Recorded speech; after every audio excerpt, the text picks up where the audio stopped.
This show sucks, ladies and gentlemen. This show sucks. I don't even have the energy to give you an oh my goodness.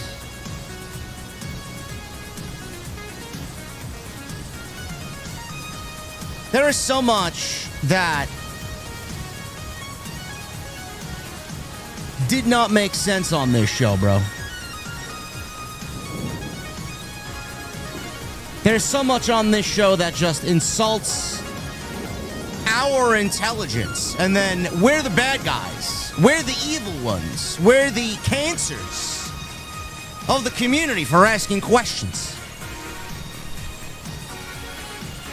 I got a list of things. I can't even fit them all on this intro, bro.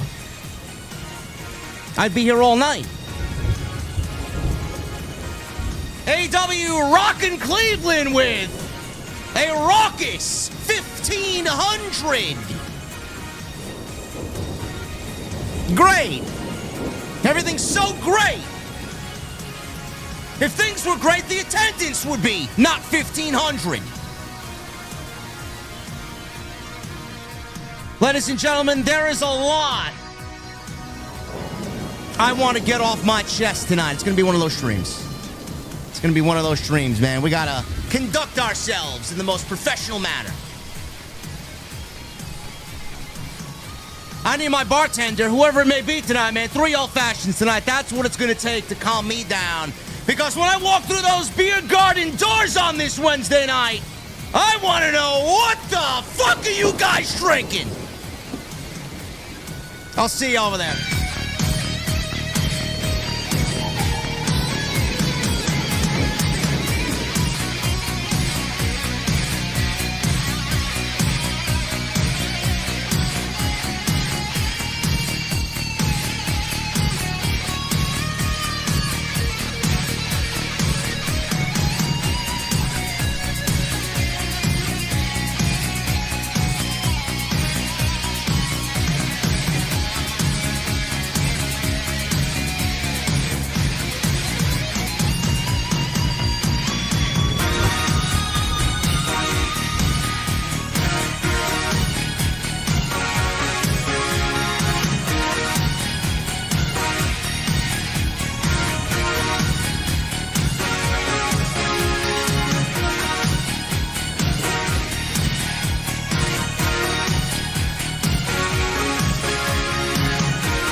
Why has Triple H been so successful? Why is Triple H running WWE better than Vince McMahon and Bruce Pritchard on Monday and Friday night? Long-term booking.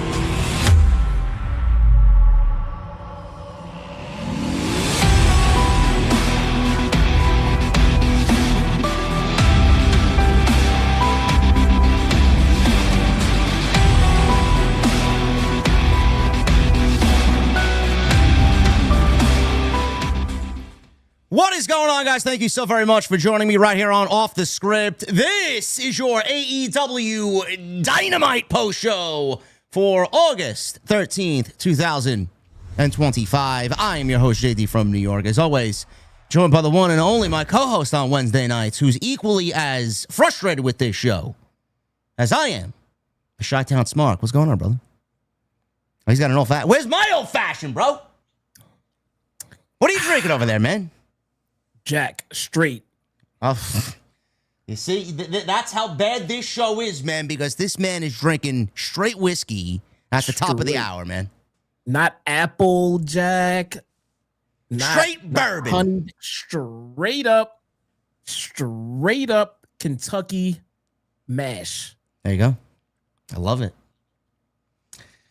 Oh, man. Stories, Let's get bro. through this shit, man. Stories, bro. You know?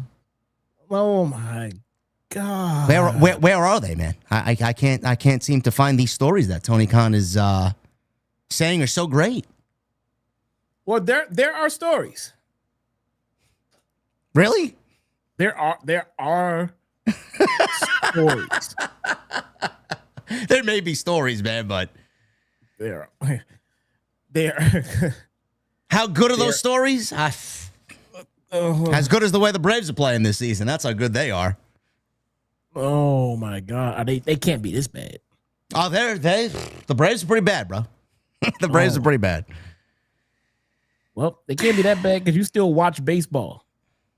Oh, no, not really. I've given up, man. I have no idea how bad my Sox are doing. Want to know why? I gave up. Me too. I gave up after the All-Star game. Gave up. Let's keep talking about baseball, though. No, we have a job to do, and I'm sure there are some sickos who are watching ready to clip the show out of context like they usually do. Normally, I leave it with this guy. If he can come up with something tonight that he wants to talk about, I'll leave it in Jesse's hands. Jesse, what do you want to talk about? Okay. All right. Let me adjust. I got my list. Let me get my list ready. There we go. Something positive. That's what I normally do here when we start the show. We want to start off with something positive. Great. Fantastic. I'm in a positive mood tonight, man. Can't wait. All right. Well, the show ended, right? That's a positive. Edging. Hold on. Not edge. Sorry. Who? There's no edging. Cope? Copeland? Cope and Chris and Cope. They're back together. Copeland and Christian back together. They're back together. Yeah. It's great, right? The hug heard around the world in front of 1,500 people, bro. Was the path ideal? I would say it's less than ideal. All right. We're getting MJF back in the main event scene. Okay? Love it. There you go. That's where we wanted him. It's where he should have been all this time. It's where he should have been. We're right there. And we got a match with Stokeley. Not gonna lie, not even kidding. I had fun watching Stokeley in a match with Copeland. Stokely's great. He's a great entertainer. I love it. I absolutely love it. And he's funny. We couldn't even get a solid ending to that. That ended in DQ. Okay. All right. Anything else? The Bucks were in the jobber locker room tonight. It was kind of funny.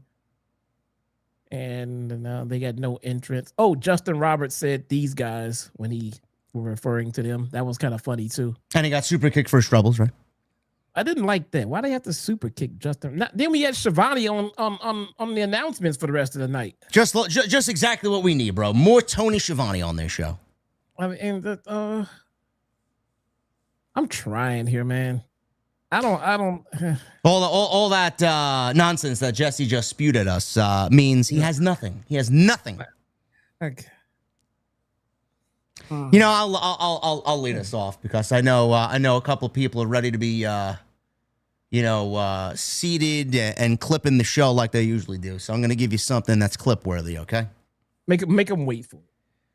No, I know they could wait for Collision Corner, man. I want to get this just out there, and normally I say I'm gonna attack this in the most calm way possible, but sometimes I get in my feels and I just kind of explode randomly. I'm gonna try my best here. First of all, Forbidden Door does not need to be fucking 16 matches long. Clearly, you see that Tony Khan is overcompensating for whatever is going on right now, which is basically nothing in AEW. This show does not need, I don't give a fuck what time it's starting, 2 p.m., 3 p.m. It does not need to go into the early evening hours, 9 o'clock, 10 o'clock Eastern. That's exactly what we're getting. We're getting a excruciatingly long pay-per-view with matches that have come about within the last week or two. I'm not interested in any of that because on one hand, on one finger, I could give you the one match that I honestly care about, and that's the main event between Adam Page and MJF, and that is it. That is basically all I care about going into the show, and you're giving us 15 other matches that mean absolutely nothing to anybody. That's number one. Where do I even begin? I want to start with the most egregious of them all, and that's Copeland and Christian. Jesse and I were talking about just a couple of things that were on my list that greatly bothered us tonight and insulted our intelligence. Jesse, how much dialogue have we gotten between Copeland and Christian in the ring together, face-to-face, man-to-man, one-on-one, since we've gotten this story progressing on television? How many times have we seen them in the ring together? We've seen them in the ring together. Talking, promo-wise. Talking? Yeah. None. Zero. There's been zero dialogue. There's been zero words back and forth between them addressing their issues. The last time we got anything as far as verbal towards one or the other, it was at All In, where Copeland told Christian to go find himself. Since then, we've gotten nothing. We've gotten this little game between Adam Copeland and FTR. We've gotten this game between Christian Cage and the now matriarchy led by Mama Wayne, Nick Wayne, and Kip Sabian. Tonight, in front of 1,500 people, which was not a sellout. They had near extra 200 tickets available for tonight's show in Cincinnati. Just want to get that out there, too, because it's an important aspect of where I'm going with this. In front of 1,500 people, they decided to rush an angle to its ultimate moment in front of 1,500 people in Cincinnati, Ohio, just because they needed Adam Copeland and Christian Cage on the Forbidden Door card in a tag team match against those who are feuding with Christian Cage. What I find to be the part that insults my intelligence is we got no dialogue between either one of these guys together. We don't know why they're coming back together because they haven't said so verbally. And instead of waiting for a month, legitimately a month, 5 weeks, instead of waiting 5 weeks, Jesse, they opted to give us the tag team match that we all anticipated taking place in Toronto at All Out. And instead of doing it at All Out for the first time in God knows how long, since 2000, chat, help me out, 2007, 2008, maybe. We're going on plus 15 years here. For the first time in a very long time, you've opted to give us this match together with Copeland and Christian at Forbidden Door against Kip Sabian and Nick Wayne. So not only did they ruin the hug moment in front of 1,500 people tonight instead of doing it at the end of the match or All Out, they ruined the reunion for the first time ever taking place in Toronto and centering that pay-per-view around that and centering that pay-per-view around that match against FTR, whether it's for the titles or not, it still would have been an incredible moment. How do we get from where we got to now to Forbidden Door with absolutely nothing in between? And yet you want to sit there and Tony wants to say that the stories have been great. Bro, you missed how much of the importance of this story just to give us this one match. I'm looking at this, Jesse, and I'm saying, shouldn't Christian Cage and Nick Wayne be in a one-on-one match, being that it's former father against now new leader of the matriarchy? Shouldn't that tension and shouldn't that come to a resolution first before we move on to Christian and Copeland? The way that I look at it, AEW is doing this all backwards. Because I would have had Nick Wayne go over Christian Cage, because Christian doesn't need to win that. If you want to set the patriarchy or the matriarchy off in the right direction, Nick Wayne should absolutely beat his former father. And then after the match is when you get Copeland and Christian finally realizing that what is most important is their bond and their friendship, and they move on from it. And FTR attacks, and then we go into the tag team match that will be centered around the All Out pay-per-view. They gave us everything and the moment tonight in front of 1,500 people in Cincinnati, and I'm just absolutely dumbfounded how you could be as reckless with one of the last few reunions that you have that means anything in this sport. Something that has been so important, a part of our fucking childhoods, happening with your company on your watch, and you were this irresponsible with it. Bro, I don't know what the fuck is going on there, man, but I swear to God, absolutely some of the most deplorable booking and creative that I've seen all year, man. I don't know how you feel about it. They've done this absolutely no justice whatsoever. It was 20 years ago in 2005. 2005. On a random Monday Night Raw. That was the last time they teamed up. That was literally 20 years ago. Unbelievable. Oh, my God. Unbelievable. It's unbelievable how reckless this company is. And you know what? The sickos are going to be like, oh, it's going to be a great moment. It's going to be a great moment, JD. The moment's gone. Can you imagine what that Hug Jesse would have done in Toronto when they won the tag team championships? Can you imagine? Can you imagine? The hug came. The hug came in Cincinnati in front of 1,500 people, bro. Yep. That was. It was a lost opportunity. It was a lost opportunity for just whatever, go out there and hug and get it over with. That should have been reminiscent of the superpowers colliding. That handshake should have been that hug. It should have been like, are they ever going to put this shit behind them? And are they ever going to? One week was no, next week was, yeah, sure. And let's go. And then after the commercial break, they're in a tag match at Forbidden Door. All right. There you go. I mean, it's all about timing and opportunity. If you know you have a major show coming up in Canada, it seems to me that this moment should have been saved for that date.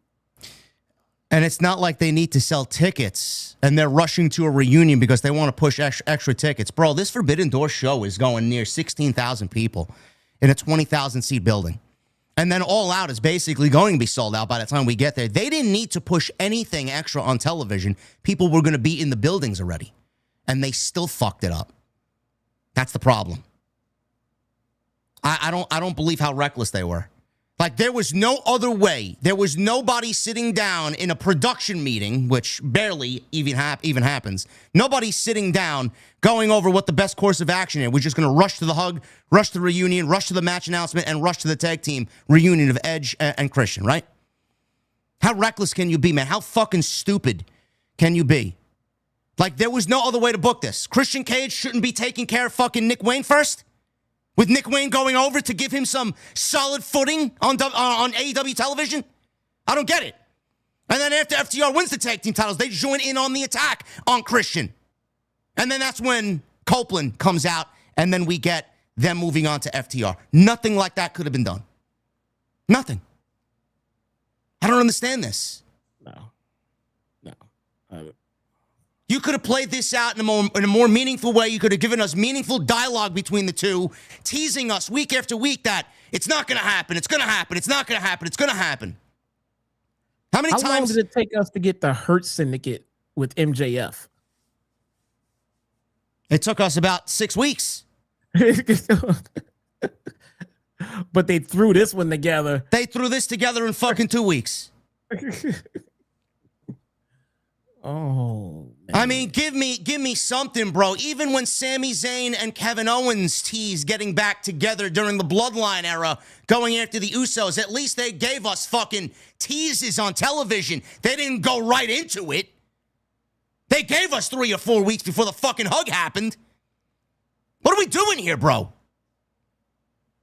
Something so important to this company, the only reason why they're on screen together, and the only reason why Copeland's even in the fucking company, for this angle, for this story, for his final chapter, and this is how irresponsible you are? That's only one thing on my list. That is fucking awful. Absolutely void of any creativity whatsoever. And you'll have people on social media claiming, oh, we need to get them on solid footing and then go after the tag team championships. They need to hype the tag team title match up. They need to have that tag team title match be it, and they need to be a team before they get the tag team title match. Motherfucker, you could have did the reunion and the tag team title win in the same night. It doesn't fucking matter. Hit the match, the tag team title win, and the whole goal in the same night, and make it monumental. He didn't do any of that. He didn't even give us a chance to even fucking care, bro. That's number one. Awful, awful creative. Number two, this is sticking out like a sore thumb. Will Ospreay. Will Ospreay, Jesse, 3 weeks ago, came out on live television with Tony Schiavone and in the ring in front of an audience of 1,100 people at the Paragon Ballroom in Chicago. He mentioned that he's got a C2 and C6 herniated discs in his neck. And he made it sound like he's going to be back by Forbidden Door. I thought he was meaning Forbidden Door next year. He meant Forbidden Door this year. He was going to be back in 4 weeks. Now, I don't know if the injury is legit or not. Man, they played it off like it was a serious fucking injury and that he'd be back. I don't know why they coded it in such severity, but that's exactly what they did. Jesse, he showed up tonight 3 weeks after that announcement, and granted, the Death Riders, they put him out in the main event of All In with Hangman and Jon Moxley, and they corded him off on a stretcher. Fine, he's looking for revenge. I'm not really focusing on that. At least that makes sense. Bro, this guy came back after a career-ending announcement that he made it seem like to show up and then put himself in a Forbidden Door match with the Death Riders. Now, 1 week ago, we got Darby Allin dragging Wheeler Yuta in a body bag out to the parking lot on Dynamite with a sign stapled to his forehead that said Forbidden Door. So they opened up the body bag. They saw Yuta and this sign in it, and Darby clearly wanted Jon Moxley at Forbidden Door one-on-one. Today, Will Ospreay gives us a match that seemingly is going to be a multi-person affair, lights out steel cage match. So I have a couple of questions here. Number one, why are we having him go out there a few weeks ago telling us he's got a C2 and C6 herniated discs in his neck, only to then bring him back and put him inside a steel cage? Now, why was that segment even done, number one, if he was only going to come back and be inserted in a steel cage? Number two, I'm no medical professional, but isn't it fucking stupid to put someone who clearly has a legitimate injury and an issue like that? Isn't it stupid to put someone like that in a steel cage with 9 other bodies? I don't really understand what we're going for. We went from Moxley and Darby to Will Ospreay in a multi-person affair with the Death Riders in a steel cage match. And here's the kicker, folks. Moxley realized that when Will Ospreay named his team, he needed help. So he walked into a jobber's locker room looking for help, and there seats the Young Bucks. They closed the door behind them. Nothing was said. No dialogue was given to us on live television. And as soon as we got back to the ring, the match graphic was announced. It's 10 guys inside a steel cage match at Forbidden Door. There was no dialogue between Jon Moxley and the Young Bucks. There was nothing said there. We don't know what was said there, why the Bucks would even agree to this. And then on the other team, Ospreay's teaming with Kenny Omega and Kota Ibushi. Where the fuck have they been on television that you're just putting them in a match and in a graphic on television highlighting them in this steel cage match? I mean, am I supposed to just accept this without any fucking rhyme or reason? Why are they there? Why are they agreeing to this? What was said? Why is Will Ospreay wrestling? What happened to Jon Moxley and Darby Allin? How did we go from 1-on-1 to 5-on-5? And this steel cage match, is this going to be a blood and guts match? Because I can't imagine 10 guys fitting in a normal standard steel cage. What the fuck are we doing? I have no clue. Chat, what are we doing here, bro? Where did Kenny Omega and Kota Ibushi come from? They haven't been on television since All In. Omega doesn't want his unified title back. He just goes right into a feud with the Death Riders. Will Ospreay's injured, but he's in a steel cage. Why is that allowed? What happened to Moxley and Darby? Who gives a fuck about Hiroshi Tanahashi? What does he have to do with any of this? What does he have to do with the American audience? Bro, I swear to God, man, I'm dumber for watching this show every week. I am fucking dumber for watching this show every week. And there's another fucking cherry on top of the cake. We're just putting cherries on top of this fucking cake, man. Jon Moxley opened the show against Kevin Knight. They put Darby Allin in a body bag and did to him what they did to Wheeler Yuta last week. Will Ospreay comes out of nowhere. Bro, this segment felt like it never ended, bro. Never ended. Fumbling with the body bag. One's in the body bag, then the other's in the body bag. And all the while, I'm told that Kevin Knight is a fucking rising star in AEW. And he's a promising young athlete. And he's going to be a future superstar in AEW. Bro, you fucking buried him. He was an afterthought. Nobody's talking about Kevin Knight after this. No, but I'm supposed to believe that AEW is for their young talent. Where are the priorities in this company, bro? And people think that we complain for the sake of complaining because it brings engagement. Motherfucker, this show sucks. I feel completely, absolutely just insulted watching this show. I would love to bring lots of positive light to this show. I would love to come here and highlight all of the improvements that this show has come across with their creativity and shit like that. So for anybody who thinks we just do negativity for engagement farming, I can do the very same thing with, hey, it's getting better. Hey, it's improving. Hey, this is getting better. Hey, look at this. Look at that. Look at that. I have nothing. I have nothing, man. So I mean, I don't know what those people would like us to do. I mean, if it sucks, it sucks. I'm sorry, man. I'm sorry. We think it sucks. If you think it's great, go do a podcast and say it's great. Just like Mr. MQT with the $2 super chat, he says, don't agree with you at all, but thank you for the laughs. You don't have to agree with me. I'm not asking for you to agree with me, but you are actively allowing Tony Khan to insult your intelligence. Tony Khan is basically telling you that you're a fucking idiot. That's what he's telling you. Because he does whatever he wants, and then you guys eat it up like fucking the slop that it is. And it's stupid. Someone's got to call it out. We're not going to stand for that. We don't like our intelligence insulted. We sit 2 hours. Jesse does a live reactions every fucking week to this shit. I sit because I got to get ready to give you guys a great show with this guy here. We have our intelligence insulted, man. We sit and waste our time every week, and this is the product that we're given. And then we're supposed to say it's great because somehow it's illegal to talk bad about AEW. But then when we do, nobody sees the point that we're trying to make. Nobody sees where we're coming from. I would love someone to reach out to me and tell me, JD, you are lying. You don't know what you're talking about. Bro, I gave you fucking how many examples of them insulting our intelligence and things not making sense within the first 8 minutes of the show tonight. You stand for this. Look, man, if you enjoy the product, if you are enjoying your pro wrestling, then good. I'm gonna be honest. Don't listen to us. Don't let anybody tell you that you should not be enjoying your pro wrestling. But if you're here, I'm glad you're here. And when you're here, you're going to get our opinions. And our opinions is that this shit sucks.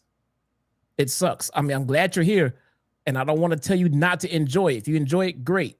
But if you ask me, it could be 100 times better than this. If you enjoy this, my God, if I was writing this fucking show, man, my God, you'd be a super stan. This can be so much better.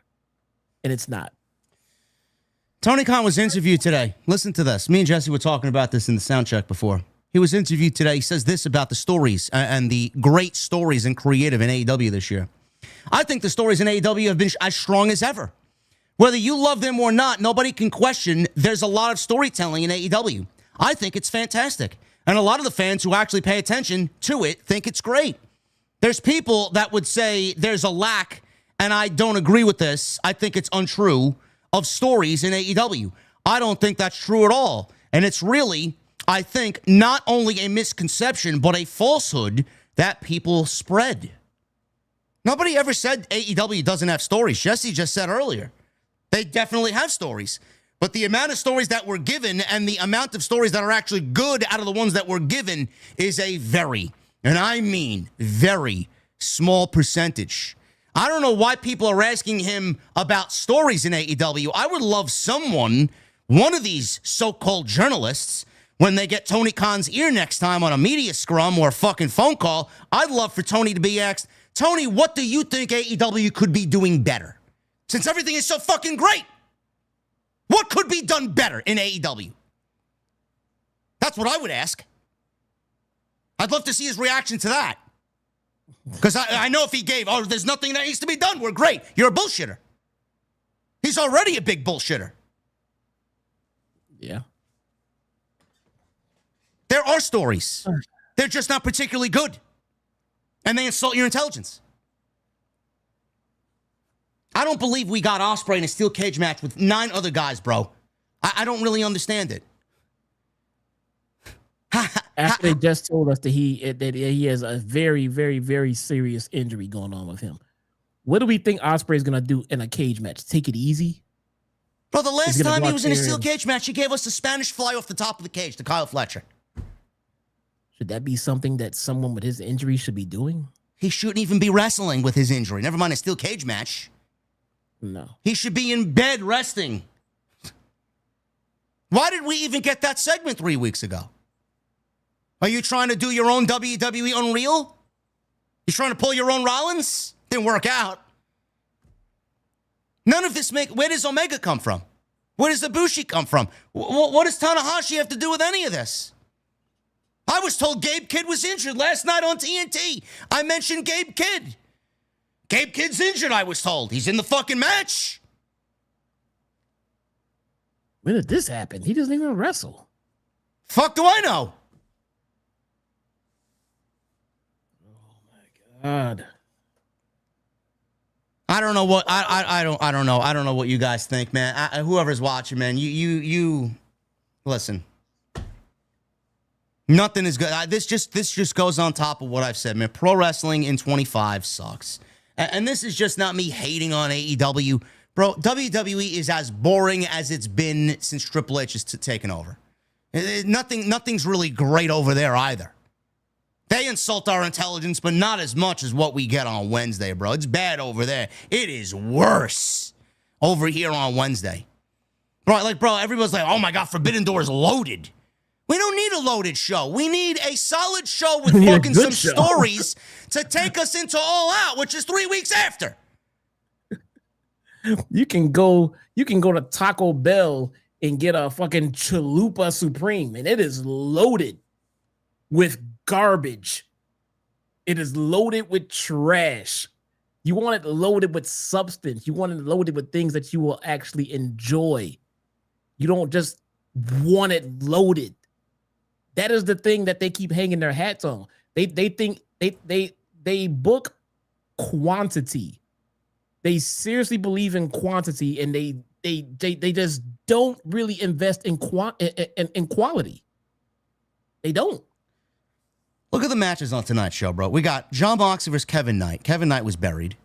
No spotlight whatsoever on Kevin Knight at all. He was a complete afterthought with the fucking body bag fiasco. And then Will Ospreay coming out and announcing a steel cage match. Lights out steel cage match, mind you. So not even sanctioned, according to AEW. Kevin Knight buried. We got a main event with the Ops and LFI. That's Dralistico, Roosh, who are great, and the Beast Mortos. I mean, that's a main event for Dynamite. I can't wait to see how low the fucking ratings are for that match. Why does anybody care about those guys? Yeah, I don't know. Hologram was on the show tonight. Another all-star 8-man tag team match. And then we got a women's 6-man tag team. What is with the overabundance of tag team matches? And why does everything need to be labeled an all-star 8-man tag? All-star. Bro, so let me tell you something. Labeled an all-star, are they trash? What if they're not all-star? What then? Bro, Hologram is anything but an all-star. Okay? Like, I don't know how you people suck this shit in and fucking digest it. Why does everything need to be an all-star 8-man tag team match? Why does anything need to be an all-star match, period? And then on Saturday, again, he's booking a fatal 4-way women's match for $100,000. How do the women get paid less? What are we doing, man? What are we doing? The guys had 400,000.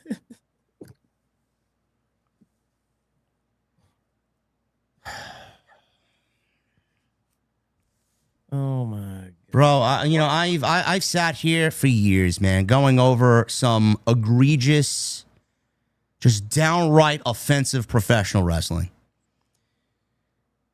Honestly, it was so bad back in 2018, 2019 on the main roster, bro. I don't even remember half of what we were given. Bro, this is the era of AEW where it is right to compare. This is their 2018, 2019 Vince McMahon Monday Night Raw era. This is it. I feel every time I see Tony Khan say everything is great and they're up and they're this and they're that. Jesse says it every single time we talk about it. If they were up and the interest was there, they wouldn't be running fucking venues in front of 1,500 people and still not sell out the venue. They wouldn't be running residencies because they can't sell out fucking tickets. None of this would be happening if things were great. They'd be back in arenas like they were in when Punk was there, filling 8, 9, 10,000 people. What's great? Where do you get off saying things are great? Look at the fucking metrics. Look at the attendance numbers. You're all celebrating 700,000 ratings last week. That's how low the bar has been lowered. You went from 1.4 on opening night in 2019 and settled with Punk there around 900,000 plus. Now you're celebrating when you get over 600,000. That's how low the bar has been lowered? That's what you guys are celebrating. Have you ever asked yourself the question why it's 600,000 every fucking week? And why Collision is 300,000 every week? Which should be canceled? Nobody asks these questions. Have you ever asked these questions about why they're running 1,500 seat venues? Not even venues, music halls, auditoriums. Bro, you get more people at a fucking high school graduation than you do at AEW on a weekly basis. Ask yourself these questions, and then you'll realize what the problem is. It all starts at the top. Poor leadership. You're giving a show like this, what is there to be excited about?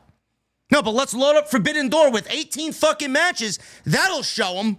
We'll beat them over the head with, this is where the best wrestle. Bro, I'll be gone after 3 hours. I'm done. You're giving me an entire show of people I don't give a fuck about. We have more people in this chat. We have more people in this chat than you did. Almost double the amount of people in this chat than you did in that auditorium tonight. How do you look at this as anything but fucking failure?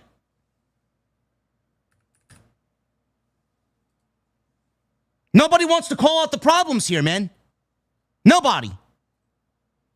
They're not creating new stars. They're burying young talent. Things are haphazardly put together. Things are rushed. Storylines are rushed. Nothing's allowed to fucking be. You can't feel in the moment. One company creates moments, and they do everything they can to not bring you along for the moment so that the moment feels bigger. And then this fucking place, they do nothing but give you great matches with nothing that goes into it. And no reason to care. I'd love to know what people think is so great about pro wrestling in 2025. Neither one of us has felt a single ounce of fucking emotion in anything that's happened this year.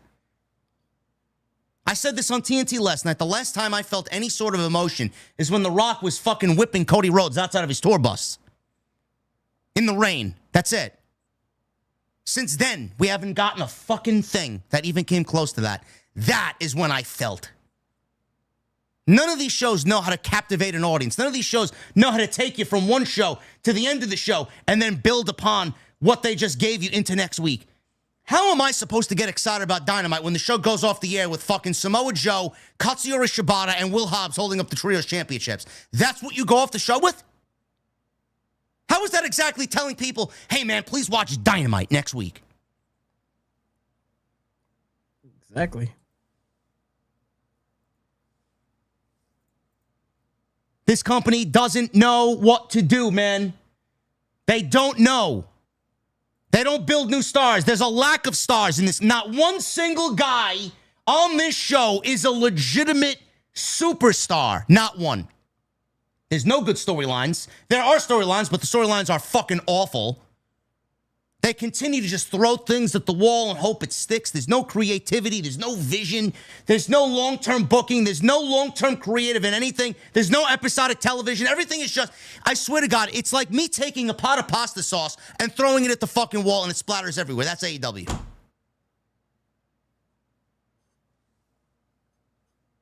There's no consequences. I say this about AEW. I say this about WWE as well as AEW. There's no consequences to anything that happens because they don't follow up. There's no follow-up. You're pushing who on this show? Who is getting pushed? Kevin Knight? Katsuyori Shibata? Tomohiro Ishii? Who are you pushing on this show to generate interest for weekly episodic television? Hologram. Will Ospreay comes out 3 weeks ago and says he's injured, but he's on the fucking show tonight.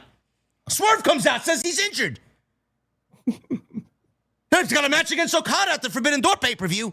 The build for this match has been nothing but Ospreay, or Swerve rather, and Okada, with Okada yelling, bitch. That's it. That's what he said tonight. A couple of shoves, a punch here, punch there. That's the build. Oh, but it's going to be great graps, JD. It's going to be great graps. Looks like Kyle Fletcher took a nasty bump and he put his knees up. Someone comes off the top rope, and this is a spot that I'm getting really tired of seeing. When in pro wrestling in general, when someone goes to the top rope to do a move, a frog splash, whatever the fuck they're doing, they come down, and to counter it, they put their knees up. My God, your knees are like two of the most important parts of your fucking body in what you do. He put his fucking knees up. He came slamming down on his fucking knees, and he's been holding his knee for the rest of the fucking show. Now I'm worried that fucking Kyle Fletcher has a fucking knee injury. Well, they clearly don't care about injuries if they're allowing Will Ospreay to wrestle with a fucking neck and spine issue. Oh, yeah, true. Kyle Fletcher, by the way, they announced tonight he's defending the TNT Championship at Forbidden Door against Hiromu Takahashi. Who is that? Who the fuck is that? You know what I'm going to be doing during the match on Sunday? I'll be making espresso Takahashi. This show is fucking awful. Absolutely fucking awful. I don't know what else you guys want me to say here, really. Everything's so great. Everything is so great. Residencies, small fucking auditoriums. How many markets has AEW not been in? That's what I want to know. Don't you think they'd go to a new market and maybe get this audience to look and feel fresh? No, they don't go to those new markets because everything is not great. Because they know they're not going to do well in those markets. So they stick to the markets that they know that they'll do well in. And then they run residencies. Yeah, I'm assuming they scout all of these markets. So they know where they're going to sell and not sell. Stop acting like an idiot and stop fucking turning a blind eye, man. Things are not great. Your show, this show, AEW Dynamite, is so fucking down in the dumps. I can't even, my words do no justice. We're going to try our best to get through this. I want to thank you guys for joining us here tonight. We got 2,700 people in here on a fucking Wednesday night because everybody knows this show sucks and this is the place to be when it is this bad. Because nobody's going to tell you how it is outside us two. So thank you guys very much for all the support. We're going to get right into it, but I just want to make sure you guys are aware of what's going on here. 750 likes for Collision Corner. I'll leave it up to Jesse. You want to break right into Collision Corner or you want to do it at the end of the show? I'll leave it up to you. Let's get it out of the way, man. Let's go. All right. So as soon as you guys hit 750 likes, we're going right into Collision Corner. Right into Collision Corner. So make sure you guys hit that thumbs up. Collision Corner, one of the most popular segments here on Wednesday night. So make sure you guys do that. Super chats are open. It is the best way to support the show. So make sure you guys do that.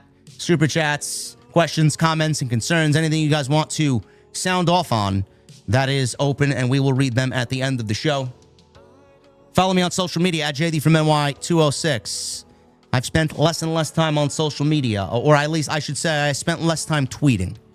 I have not tweeted during the show for the last 2 weeks. Why? Because there's no reason to. There's absolutely no reason. I would rather spare myself the headache, honestly, from dealing with anybody. So all that advice Jesse has given me for many, many, many months, I'm actually putting into use now. You know? You feel better? A little bit, yeah. I mean, just.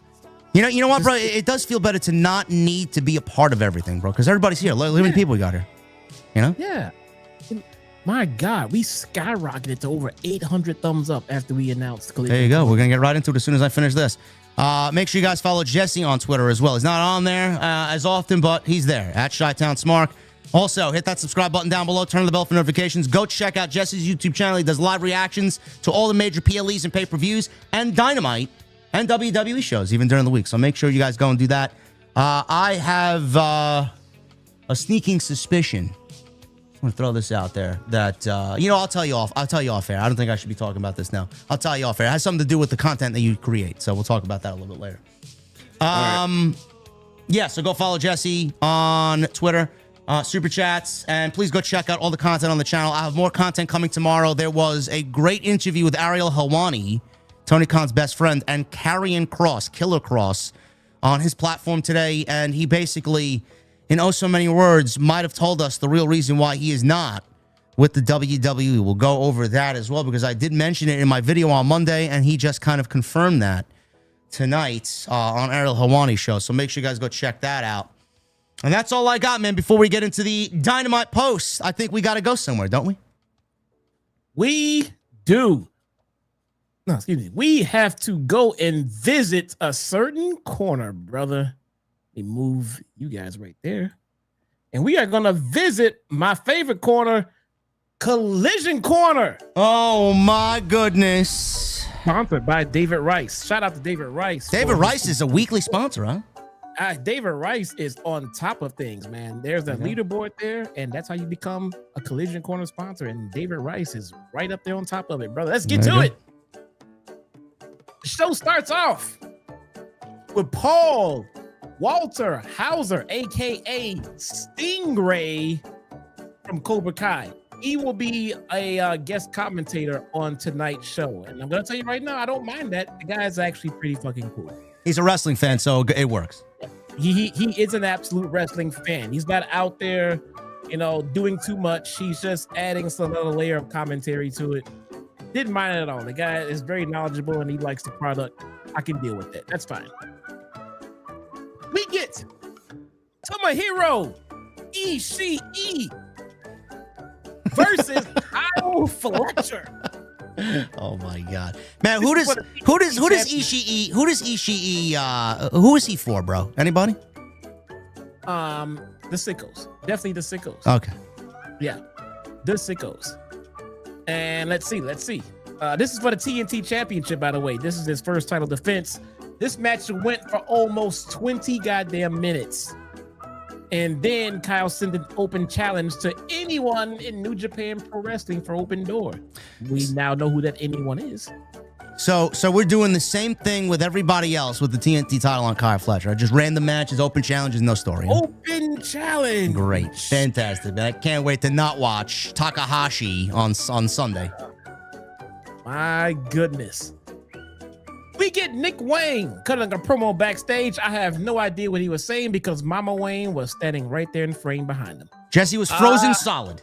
I mean, Mama Wayne was in rare form on Saturday. Holy shit. Megan Bayne comes out with Penelope Ford. Just for a quick reminder, we never, ever got an explanation as to why these two women are together. Has Megan Bayne spoke words yet, bro? She's been here for like 6 months now. I'm told she spoke words in a backstage segment a few months back or some shit like that. I can't confirm that. I didn't go back and look. Megan Bayne's coming out to face Emily Rose. Who? Emily Rose. Emily Rose. Oh, Emily. Oh.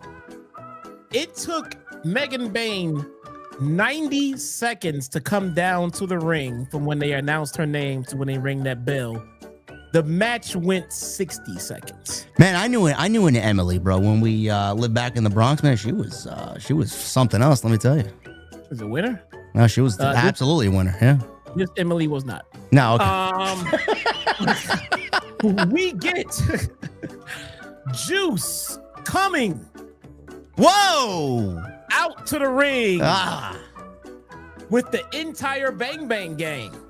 And definitely not 2 cardboard cutouts. All right. We get Ricochet is the opponent here, who came out without the Gates of Agony and who will absolutely be not interfering in this match later on. Ricochet wins with the help of Gates of Agony. There you go. And Big Bill, because Big Bill wanted revenge on Juice, who was coming. All right. Well, before you go on, is Juice somehow growing his beard back, or is there no substance on his face yet? I'm glad you brought that up. I have put in an actual formal complaint to AEW about Juice not having that fucking beard. And lo and behold, Juice is, in fact, growing his beard back out. So I would say the beard is, I would put it at about 25% right now. Oh, okay. So he's not even medium hardness yet. No. Okay. He is very flaccid right now. All right. Well, at least he's more hard than Dax is. So that's all we can say. Softwood. No, yeah. Fuck yeah. Stay tuned for a progress report on the beard of Juice. Right? We will this is the most interesting thing at AEW. Fucking the status of Juice Robinson's beard growth. Man, we'll get there. 25% so far. We'll get there. We will get there. We get FTR and Stokely versus Ryan Suko, Joe Keys, and Josh Fuller. Wow. Those are some great talents you named there. Never heard of a single one of them. This was by far and away my favorite match of the night, by the way. Dax was in it. Why do you say that? Because Stokely is in the ring. Stokely is a ring general, bruh. Did Dax... Ring general. Did Dax yell at these guys and say, you talk to these guys? You know what I did when Dax got into the ring? I just blocked him out. Oh, gross. You talk to these guys? Block him out, bruh. You got to ignore Dax, because if you give him attention, he'll go out and start making t-shirts about you. You know, FTR, Dark Side of the chat says FTR stands for Find the Remote. There you go. That's pretty good. I can't. Oh, that's a. Oh, man. God, that's fine. You know, you know what? I should absolutely put. I gotta hit up Dustin. We gotta put that on a shirt, bro. We gotta do that on a shirt. Wait. No, hold on. No, because we can't do that. Why? Because that's because that kind of we can't do that. I mean, Dax, yeah, fuck Dax, but what about Cash? Well, he's an innocent bystander, bro. He's got to catch him strays just because he's in the team with Dax. I don't like Cash catching strays. That sucks, man. That sucks. Let me see. Big Bill. Ooh, I don't know. Who gives a fuck about that match? Moving on. Who? Big Bill. No. That was last match. FTR wins after being carried by Stokely Hathaway. That's right. There we go. Okay. Next match. Hechicero versus AR Fox. Oh, Mr. Collision. Mr. Collision lost. There you go. Triangle of Madness versus Tay Mello, Queen Amanada, and Willow, aka the Triangle of Happiness. How did my girl Tekla, Jesse? How did she look? Tekla. She looks fine. Yeah. She looks fine. Tekla is above average. Absolutely above average. I think if they gave her some more character and a voice, I think she could become pretty goddamn good. You know, believe it or not, bro, I don't know if you were paying attention to AEW socials, man. I think last week they actually uploaded a Tekla promo. She was actually speaking words. To who? To social media. To the camera? To the camera, yeah. Words out of her mouth. Yes. She was like coming down a flight of stairs and she sat and she was talking about the toxic spider or whatever she was talking about. Get the fuck out. Yeah, I know. I was shocked.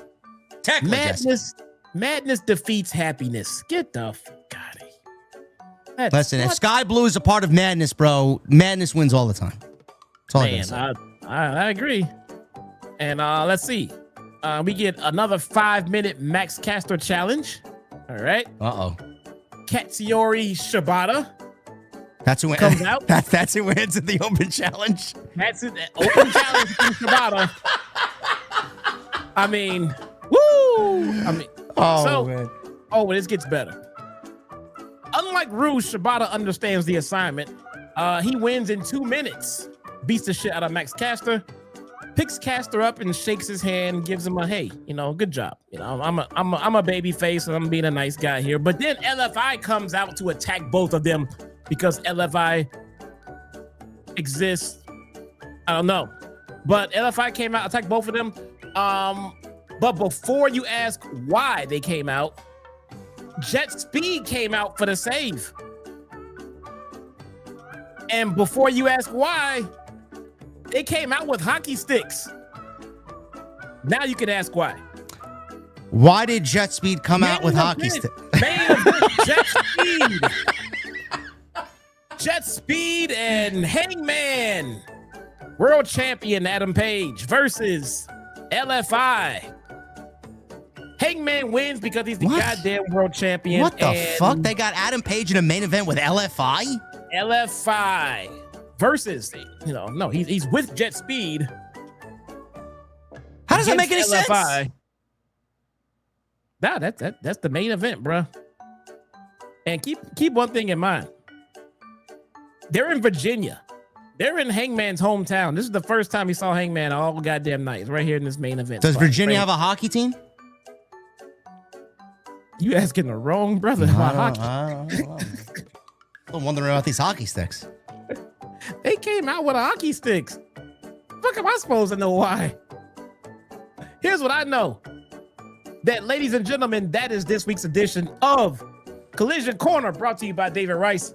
And once again, for some reason, I keep watching Collision so you don't have to. This show is, I don't know, man. You got balls of steel, man, watching that show every Saturday. Holy shit. I spent my Saturday night watching that show. My wife, my kids, and my friends were all right outside of this window. They were hanging out. They were partying. My friends were having drinks. The kids were all playing with each other. And I was sitting here watching Collision. I don't know. I feel like if you are one of those people, Jesse does it for you guys, but if you're a normal dude who watches Collision on Saturday night, you have some problems, bro. Ooh. You are not a normal human being. It is not in a good time. All kidding aside, no. all bullshitting aside. No.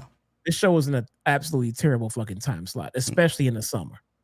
Maybe in the winter it's not as bad, but in the summer, I do not want to spend my fucking Saturday nights sitting in the house watching a show like this. Well, I mean, I tune in for Tekla, though. I would tune in for her. I don't tune in. I would not tune in for any fucking body. I would record it and watch it on Sunday morning. I'm being dead ass right now. I would just DVR it and I would just watch it on Sunday morning. And on a Saturday evening in the summertime, I cannot fathom why you would want to sit in the house and watch pro wrestling, especially if the show is this bad. I don't know. The show's bad no matter if it's winter, spring, fall, doesn't matter. Summer, doesn't matter. The show's bad. This show's just awful. Yeah. Anyway, this show kicked off. Dynamite tonight kicked off with MJF. And he was about to get into a face-to-face with Adam Hangman Page, the AEW World Champion, ahead of their potential, wasn't really confirmed yet before tonight, their potential match at Forbidden Door. So MJF ran down the crowd and then told Adam Page that he knows he's at his most vulnerable when he's angry. MJF promised to make Page very, very angry tonight. Page took the bait and called MJF an edgelord and a dumbass. He said that MJF isn't going to goad him into a title shot. He's going to have to earn it or cash in his gauntlet, casino gauntlet contract. Now, I want to stop there. Didn't we get 2 weeks ago Adam Page telling MJF he's got to beat Mark Briscoe to earn a title shot against him at Forbidden Door? So correct me if I'm wrong. that was the whole reason for the match taking place in the main event last week, correct? For him to beat Mark Briscoe to prove that he has earned it and maybe get a shot at the World Championship, because that's exactly what Paige wanted him to do. MJF did exactly what Paige wanted him to do. And now here Paige is saying that he still has to earn it. What else does he have to do, Jesse? Oh, or, remember it. Or am I not allowed to ask these questions? Am I allowed to ask these questions? You remember that, huh? Yeah, of course I do. I watched the show with two eyes open, yeah. Well, look, brother, look. You need to understand something.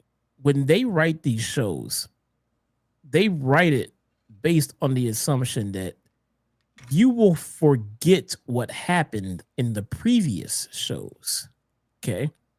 Now, if you're just going to go around fucking remembering things that they said, that's not fair. Fuck me then. What is wrong with you? Sorry, man. That's not allowed here, I guess. I don't know. I mean, they had an 11-minute overrun last week. I feel like I should ask the question. The fuck you giving me 11-minute overrun for? The match itself last week didn't mean a fucking thing. Fuck you gonna go around remembering things for? What's wrong with you? Vincent in the chat says he didn't win clean. It doesn't matter if he won clean or not clean. They didn't address it. They didn't say that tonight. He had to win. He did. Stop making excuses. Stop making excuses. He won the match. Nobody called him out. He wasn't fined. Nobody punished him. No rematch was given. It was as if nothing happened. And they didn't address it. No. Let's say you're right. Let's say you're right. Let's say it was because he didn't win clean. And that's such a fucking stretch. That's such a cop out. But let's say you're right. You still need to address it. Yeah. Hey, I know I said you needed to win, but you couldn't win clean, so I'm not giving it to you now. Lame, but at least it was addressed. You just can't leave shit to the audience's imagination and just hope they fill in the blanks for you. You said he had to win. He won. Yep. And now you're saying he needed to use his contract. Why? Yep. So MJF said that good and bad is a matter of perspective, and he's not the problem. Paige is. He then took a shot at God, saying he can't be all good, and neither is Paige. Paige isn't a god. He's a little boy, and MJF would rather be seen as the devil than a false idol like Adam Page. MJF said getting the title back isn't all he wants. He has a point to prove, and that is to show the world that Adam Page is a fraud. At Forbidden Door, MJF promises to crucify Adam Page. Page says he owns up to his faults and doesn't run from them. He reminded him, Page did MJF, that he doesn't have a match at Forbidden Door, just a contract. Anytime, anywhere for this title shot. Page said that MJF won't take his shot because he's afraid and he knows he doesn't have what it takes to hold the AEW title again. MJF looked frustrated. He took the bait this time and said to Page that he was going to cash in his Casino Gauntlet contract at Forbidden Door. So Page called him a dumbass and then left MJF, and MJF threw a fit in the ring, kicking the ropes and stomping around the ring and throwing his scarf around, finally realizing what he has done. Now, this didn't really come off very good to me. The promo itself was fine. It wasn't one of their best. It's just more of the same old, same old. They're always a solid promo. The point I want to really kind of harp on here is MJF didn't have the contract tonight. The contract was not on his person. So he may have said he signed the contract, but the last time, Jesse, we've seen this contract instituted on AEW television, Athena had the contract tonight. You had to physically sign the contract before you hand in the contract to said timekeeper, and then it initiates the title match. That is their way to differentiate what they do from WWE with the Money in the Bank contract. He never really, quote unquote, signed the contract in front of everybody. So I don't know if it's all a ploy. I don't know if this is all a game, a ruse, or if this is legit MJF cashing in his contract to get his title match against Adam Page. Now, my question here is, why would he do that? MJF is a smart, really, really smart, down and dirty heel. Why would he go and do something like that is very unheel-like, bro? Normally, when you cash in a contract like the way they pretended he did tonight. It's more the babyface thing to do. Call a shot. Yeah. Adam Page and MJF, you'd think that Adam Page and MJF would have a match, and then he would probably try and get a second chance at that and then cash in the contract and win the world championship after maybe losing at Forbidden Door. They're just getting a straight one-on-one match because he's going in with the contract signed already. So I don't really like the way that they presented MJF here because it makes him seem like a dumb heel. And he's not a dumb heel. He's the one that's supposed to outsmart everybody. Now, I know what you mentioned last week in the Hurt Syndicate, and maybe MJF is not really out of the Hurt Syndicate, and this is all one big game.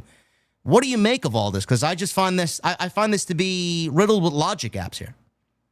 Yeah, that's one of the first things I pointed out when I saw this tonight. And this is the equivalent of the bogus cash-ins in WWE. You see somebody run down, you see somebody bring a ref, you see them give them the briefcase, you hear the announcer, do the announcement of the cash-in.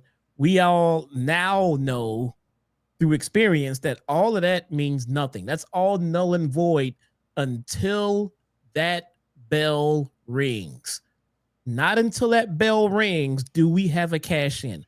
I don't care what they come down and do, flailing, swinging, screaming, I'm going to cash in, giving it to the ref, in the ring, hopping themselves up. We all know now that until that bell rings, it's not official. Well, the AEW equivalent is they're supposed to sign the contract. When they sign it and hand it in, then it's official. Coming out and saying, yeah, I'm going to do it is the same thing as running down with a ref and then handing in the briefcase and then taking it away and running away. So from past experience, until that contract is signed and turned in, it's not an actual official match yet. But we're running kind of close to Forbidden Door, so I'm not quite actually sure where they would be going with this if that would be the case. Because if they pull it back next week, we have one more week until Forbidden Door, and the champion doesn't have a match yet.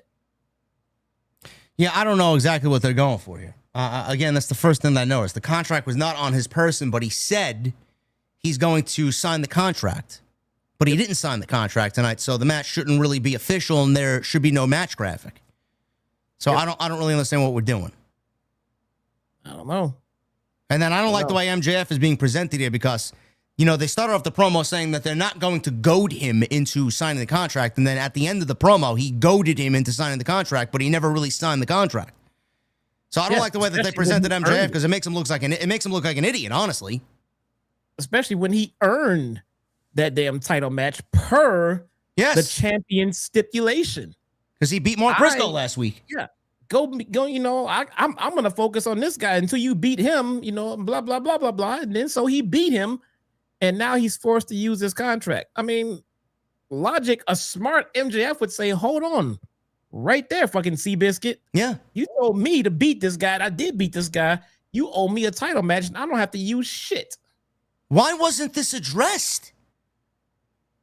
I don't understand. Bro, I don't know if they're writing their own promos and then just fucking whatever, man. It's approved. One of those deals. Who overlooks this shit? This is pretty important fucking stuff. You can't leave something like that out, especially if it was said last week. And the whole reason why the match happened last week was to get him a title match without cashing it in. Bro, what am I watching, man? What am I watching? Chat, what am I watching here, chat? Oh my God, man. It's deplorable and it's fucking sad.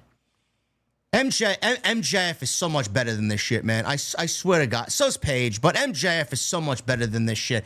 I'm gonna be greedy. I'm gonna be selfish. I can't wait till the fuck he's out of here, man. I swear to God.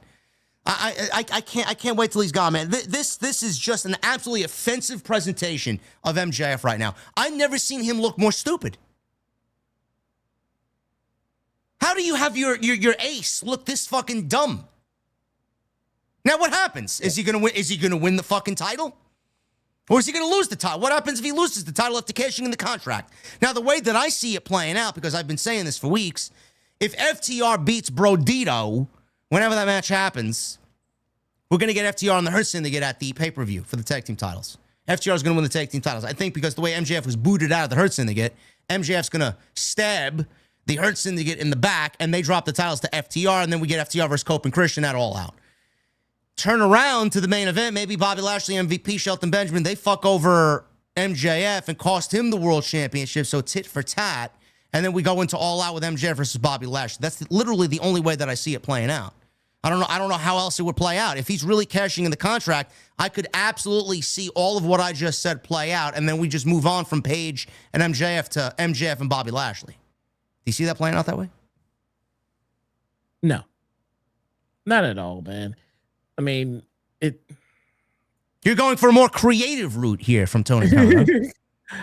Here's my problem. I keep trying to inject logic into my way of thinking here, and they seem to throw that shit out of the window.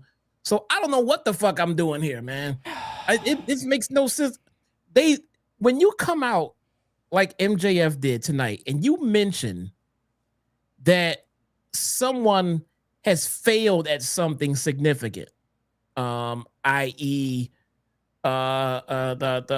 Rhea Ripley talking about, I'm sorry, Io Sky talking to Rhea Ripley talking about, you've never beat me. You've never beat me. Well, now that is a point of contention. At some point, that is now going to happen. Yes. Kind of the same thing here. When MJF comes out and says the last time you had that title, Hangman, you lost it on the very next pay-per-view. You know, so you suck in that regard, basically. So now the next pay-per-view, now that you've pointed that out, Hangman is not losing that title at the next pay-per-view. You basically said he sucks because he did this. If you have Hangman do the exact same thing that MJF said he sucked for, you are burying the guy. He has to overcome that now planted obstacle. Hangman's not losing. So now MJF is gonna have a failed cash in, as far as I'm concerned. And the Hurt Syndicate is not coming out to help him, because if they came out to help him, they would have to come out and help him win. Yeah. Unless they come out to cost him. And it seems to me they don't care enough about him to have him to come out and cost him the title, but they just don't like him enough to come out and help him win it either. What are we doing here? Has anybody thought of anything here? I mean, are we speaking in Japanese? Like, we're speaking very clearly to everybody. None of this makes any fucking sense. None of it. Him cashing in this contract without it being visible is one thing. But then just omitting what happened the last 2 weeks with the Briscoe and MJF match being announced, and then actually having the match happen with the whole premise of him needing to earn it, which he did, and then this week he doesn't earn it? Bro, I'm sorry. I don't know, man. I think they honestly forgot about it. I think they honestly forgot that they told MJF that if he beat Mark Briscoe, that he get a title shot. I think they forgot. But how do you forget something like that? Yes, Devil Jinx. MJF told himself it won't be personal. MVP told himself, or told MJF rather, that it won't be personal until MJF wins the title, because that's when Bobby Lashley's coming after it. He did say that last week. He did. I don't know. He did. So I don't. If they have Hangman lose, then right away everyone is directed to look at the fact that he lost the title right away the last time he had it. So now if he does it again this year, he's a choke artist. He's buried. He sucks. He shouldn't have won to begin with. So I'm expecting nothing but a Hangman win, because they pointed that fact out. And that would be a really quick fucking title change. The guy did just go through a lot to get it. Have him lose it at the next pay-per-view. So now that they made MJF use his contract, that's an automatic fail cash in, as far as I'm concerned. Sloppy. That's all this was. Footage was shown from last week of Darby Allin kidnapping Wheeler Yuta, putting him in a body bag and stapling Forbidden Door to his head. And then Jon Moxley and Darby Allin was the rumored match happening at Forbidden Door. Moxley is wrestling Kevin Knight here. And this opened the show because Moxley's a Cincinnati native, and we got to open the show with more Death Riders. Great. Fantastic. We'll pick it up towards the end here because None of this actually mattered to anybody, and it was just a bunch of TV time taken up by a meaningless match. Kevin Knight hit a DDT and a UFO splash. Moxley got the knees up, and then he got in the sleeper hold. He locked that in. Knight tried to get out of it, but he ended up tapping out, and that was it for Kevin Knight. Goodbye. What did we talk about? I just told you I was going over the ending. Okay, I thought you were going through the whole damn match again. No, we're not going to go over them. Who gives a fuck about this match? That's right. Jon Moxley beat Kevin Knight with the sleeper hold, tapped him out. After the match, Bayley tried to come out and help. That's speedball Mike Bayley. Tried to come out and help. He didn't have a hockey stick tonight. Yuta took him down, peppering him with elbows, sending him out. Shafir, I guess she was going to finish him off by sending him outside. Darby's music hit, and Darby dragged a body bag, an empty body bag, and a skateboard down the entrance ramp. So Darby arrives. This allowed Kevin Knight to drop kick to Jon Moxley and knocked him out to the floor. Allen jumped Yuta and zipped him up in a body bag. He went up top for a coffin drop, but all of a sudden Claudio Castagnoli arrived and took out Darby Allin, and he released Wheeler Yuta from the body bag. So Claudio, he gut-wrenched Allen into his own body bag and then put him in the body bag and zipped it up. He then put Allen on his shoulders and did a big airplane spin with Darby Allin in the body bag on his shoulders. Yuta then grabbed the chair and pulled Allen out of the bag, put a chair around his neck. Before any more damage could be done, Will Ospreay comes on out and took out Wheeler Yuta and Claudio. Moxley grabbed Yuta, and Ospreay grabbed the microphone and said that he was going to snap Moxley's neck. Ospreay suggested that Moxley bring his friends to London. He'll get his friends, and they can have a lights-out steel cage match. So, like we mentioned before, the post-match with the body bag stuff, I mean, that was the length of an actual wrestling match. It felt like it never ended. I don't know what was going on there, but none of it was particularly exciting, bro. Darby came out, man, you heard crickets in that venue. Did you hear that? No, I didn't catch that, no. Nobody legitimately reacted to Darby Allin out there, dragging the body bag and the skateboard. So that segment went so fucking long. Claudio was struggling to get the fucking bag zipped up. It went it did drag.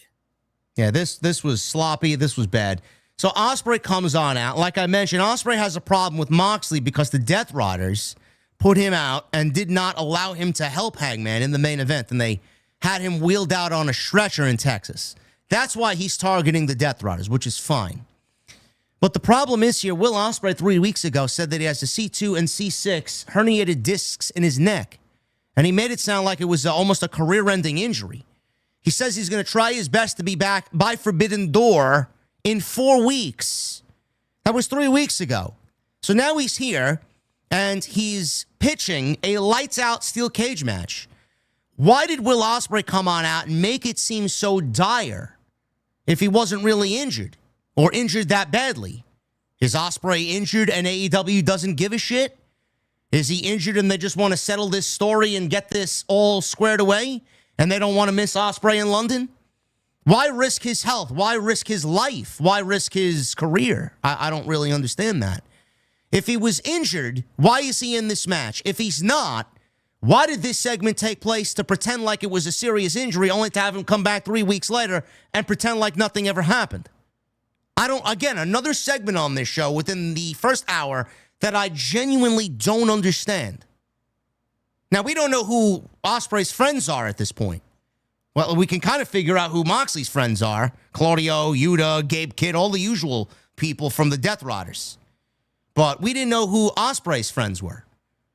I get that you want Ospreay at the O2 in London, Jesse, but is this worth his fucking career and his health? I mean, the guy should be fucking sitting home recuperating. They don't really need him. He's not really playing a big role or factor into the show. So why risk it? Yeah, I don't know why they came out and made this big announcement as big of a deal. They made it as somber and as sad and as important as when Brian came out and talked about his health. It was really like hard to listen to, and people in the crowd are starting to tear up and feel bad for the guy and pray for his recovery. And 3 weeks later, oh bruv, lights out steel cage match, bruv. I'm like, wait, thought he was dying. Wait, what the fuck is happening right now, man? I mean, if it was that easy, they didn't need to come out and announce any kind of major injury. They just could have let the guy be off TV for a couple of weeks. No, it's not a work. I don't want to cut you off. No, it's not a work, MK Pandy. It's not a work. He's hurt.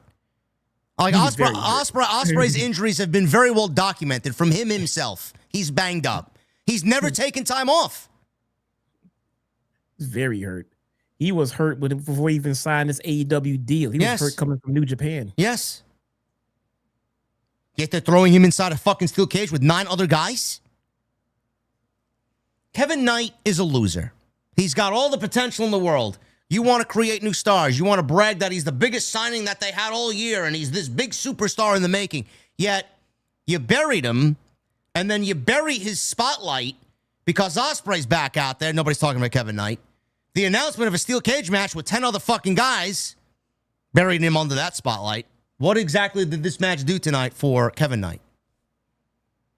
Your young, up-and-coming new superstar. Where exactly is he going? Him and Speedball are fucking losers.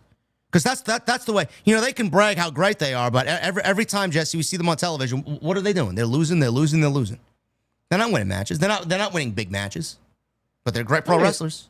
Not only that, the important thing is when they constantly bring these guys out in these big, run-in save spots, and the crowd just doesn't give a shit. Nobody is popping for Speedball to come running out to help. No one is invested in this tag team, and this didn't help matters at all. No. Okay. I understand they are trying to do something with them, but they are trying very poorly because they're not booking them strongly at all. They're not presenting them as anything that we're supposed to care about or fear, as far as, like, you got to face Speedball. Like, oh shit, we got to face Jet Speed tonight. Shit, that should be no, bro. They are just the same as everyone else on the show. When their music hits, they come running out. It's what it is. Nobody really gives a shit, bro. They are not presented as a big deal. They're not presented as credible contenders, especially to the Hurt Syndicate. So I don't understand how they think that we're supposed to pop for them coming out or care that they're getting beat down or anything like that, because we just don't. And it's not our fault. It's creators' fault. Mason Scott in the chat says Jet Speed is nothing more than Private Party 2.0. Yeah, they needed someone to replace Private Party, and you may be onto something there, bro, for sure. Yeah. We got a 6-woman tag team match here. Queen Aminata, Willow Nightingale, and Alex Windsor against Mercedes Moné, Sky Blue, and Tekla, Jesse. Windsor said we're still wearing the same outfit, by the way. Tekla. Who's wearing the same outfit? Windsor. Alex Windsor. You got to say it right. Same outfit. She only has one outfit, bro. Only has one outfit. That Tony Khan check hasn't cleared yet, man. Man, get it. Somebody get her. Tekla, Jesse. Tekla's in this match. Tekla. I get it, man. Is Tekla gonna be your new Stephanie Vakira, man? She may be for AEW. Yeah, her and Sky Blue. Yeah. Your AEW. Well, get your whoa. Yeah. I'm giving you Tekla. Slow down. Listen, man. You have stat, man. You're good, okay? But Sky Blue's from Chicago, man. She's mine too. Man. It's all right. That's all right. You can't have two. Okay. I'm not giving up stat. Forget that. All right. There you go. But I mean, I want to care about Tekla, man, and she does. I like the fact that she has a nice little gimmick. I like the gimmick. I just want to care about her, but they're not giving me a reason to. Her coming out and doing Spider-Man mannerisms is not enough. She doesn't speak. Nothing of interest has happened. She joined up with Sky Blue and Julia Hart. Two of my faves. Love those women. They brought in Tekla. I want to like Tekla. I like what bell to bell. I like what I see. Bell to bell, she can wrestle. I'm trying to get some kind of interest in her outside of just she can do this spider thing. What else? Why did she join these women? What brought them all together? Not a single fucking explanation. Nothing. Same thing with Penelope Ford and Megan Bain. They just do things and don't really explain shit. Then they'll break up factions and don't really explain shit. We need tag teams for the tag team titles, JD. Not enough. The Hounds of Hell just broke them up. Don't say shit. Nothing. Stat and Stokely broke them up. Don't say shit. That was the worst because they just turned Stat back to babyface and didn't say shit. You know, put factions together. Don't mention it. Forget it. It's just gonna happen. It's a thing. Why? What do you mean why? We're not gonna answer any whys. We're just gonna do. You know, these little things are starting to become constant annoyances that you just never address. You can break up the ops. By the way, another thing. Well, we're gonna put in, you know, Powerhouse Hobbs, take out a Hook. Well, why? We don't explain why. We just do. You know what I'm saying? You have to stop doing that. If you want people to get invested into the stuff that you're trying to sell them, you have to explain why it's happening or why it's not happening or why it changed. Otherwise, this week they're a team. Okay.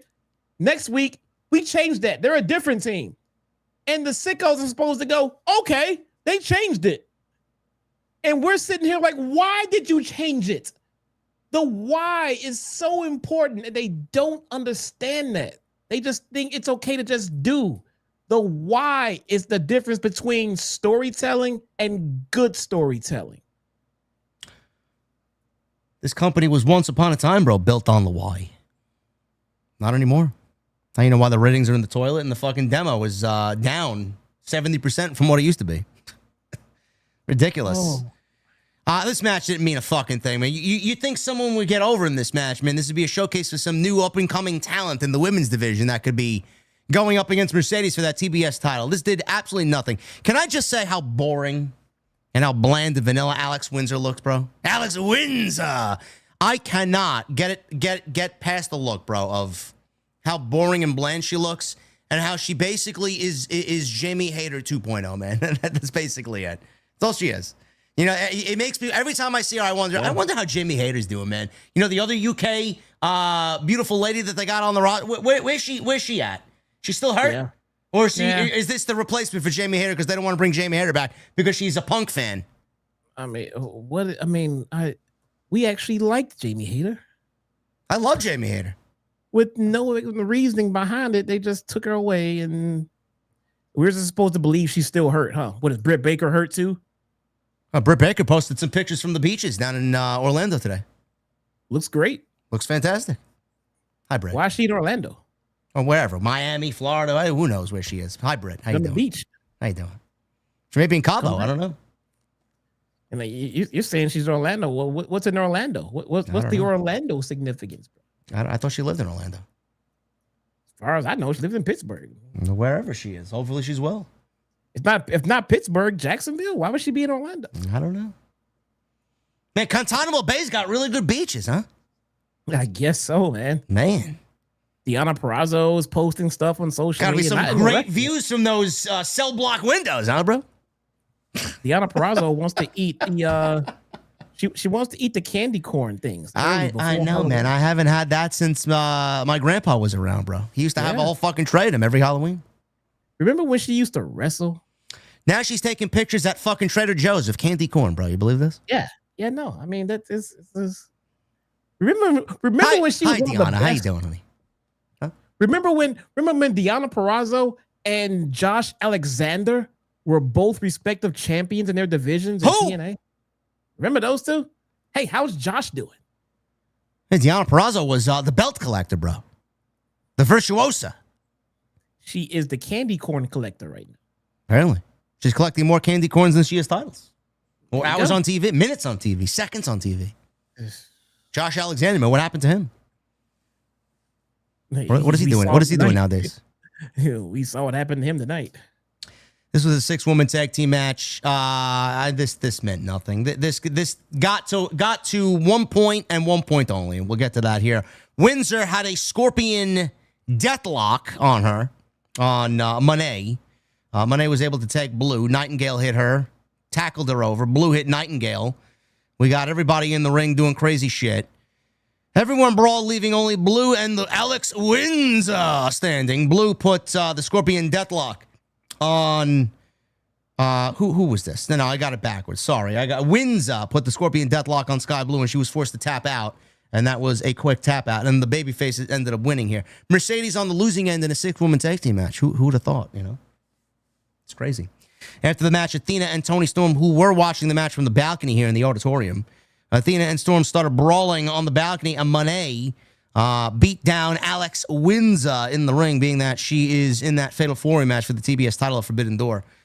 So Athena and Storm brawled from the balcony all the way down to the stage and the aisleway, and Windsor took out Monet in the ring, and Storm grabbed the microphone. Storm says that they were going to get bareback on Athena and Monet all over Scotland. Oh.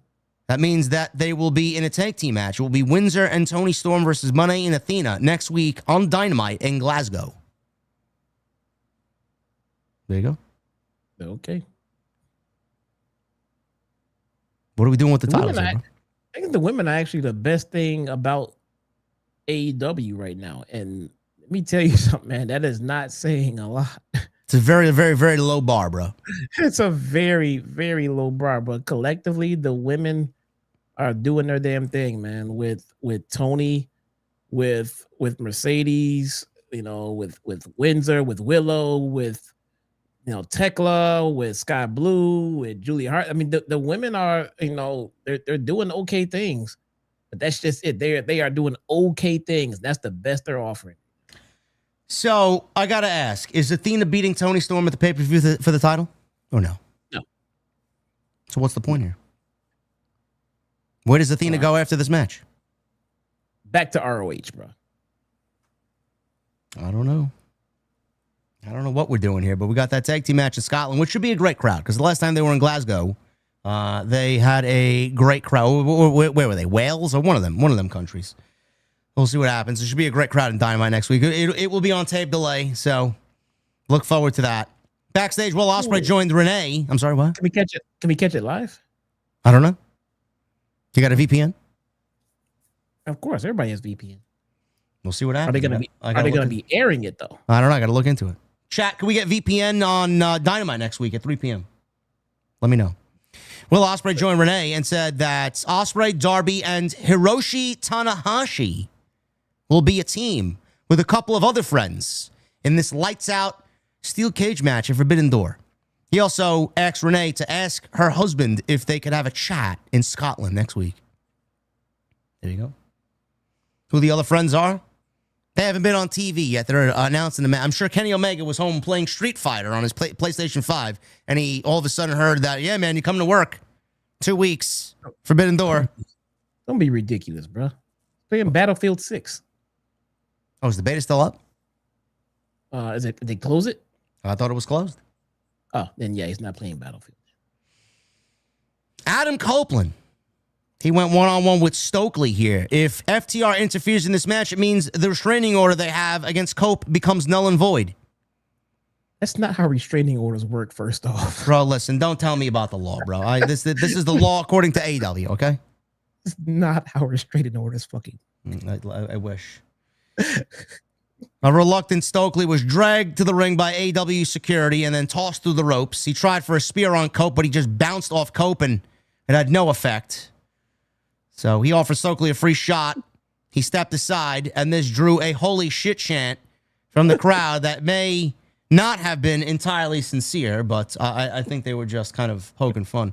Stokeley tried to be friends with Cope, offering him a fist bump. So Copeland punched him in the face and then grabbed the mic. He then started asking the audience members what they thought of Stokeley. One guy says he's fat, he's bald, and he gets no hose. Copeland then dragged Stokeley to a woman in the crowd, and then he asked this obviously unattractive woman, ma'am, do you think you have a shot, or you think Stokeley has a shot at getting with you? And she said, is that a serious question?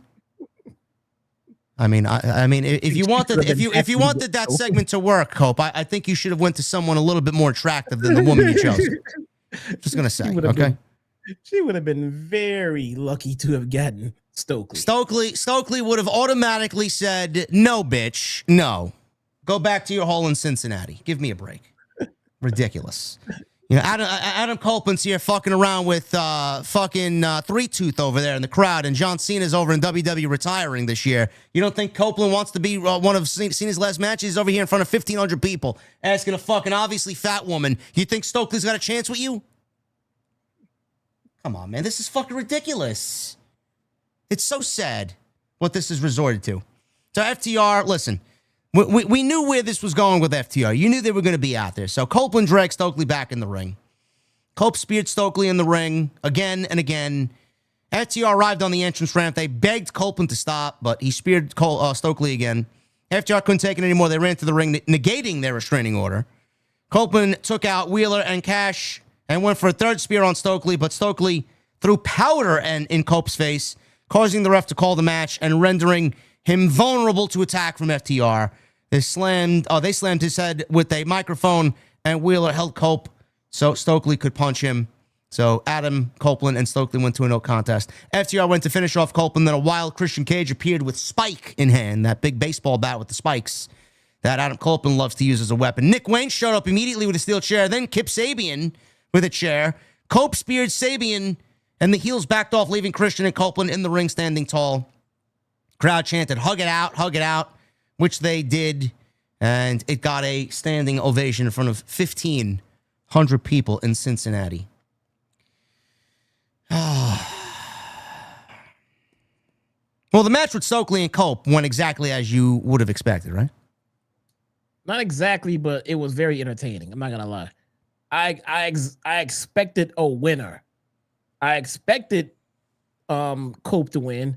I honestly would have been okay with Stokely winning through obviously some, wild interference and some shenanigans, just to tell the story.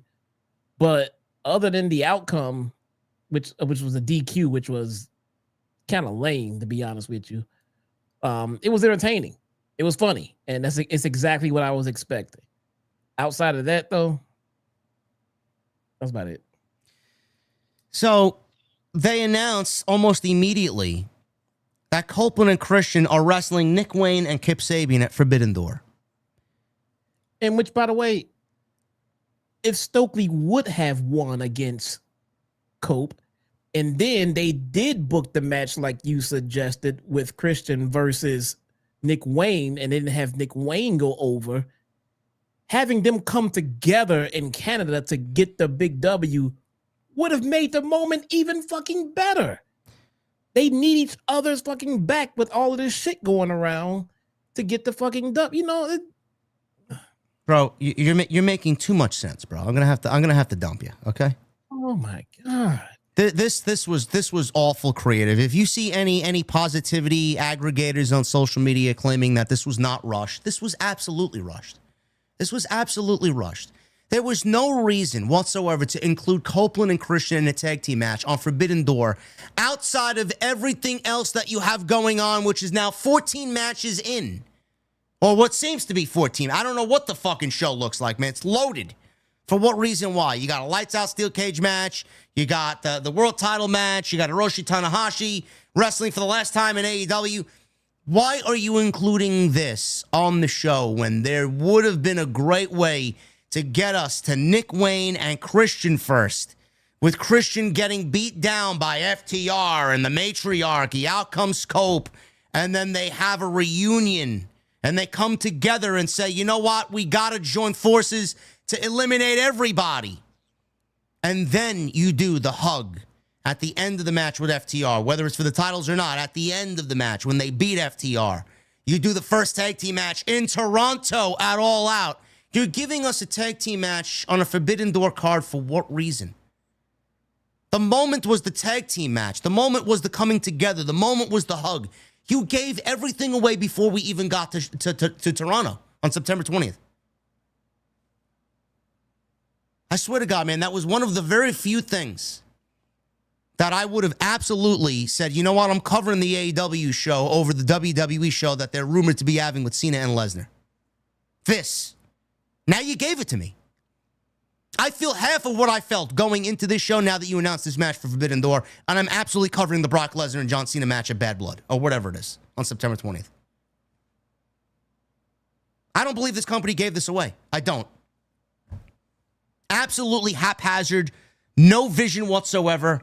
A company that is so lost on creative, they're just throwing shit at the wall, and they think quantity over quality. It's a mistake. It's a mistake. 10 matches is way too much. If it's 10 matches, it's way too much. It should be 7. Easy. Don't know why we need 10, 11. It's by the time we get there, it's going to be 12. Plus 3 on the pre-show. Yeah. This was awful.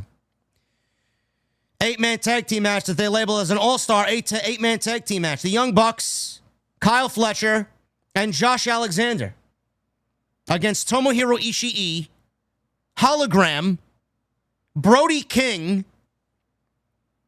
Feel bad for Brody, bro. Holy shit. And their mystery partner tonight, bro, it was Hiromu Takahashi. I've never heard that name till right now. Ever. You don't need to. It's a waste of time.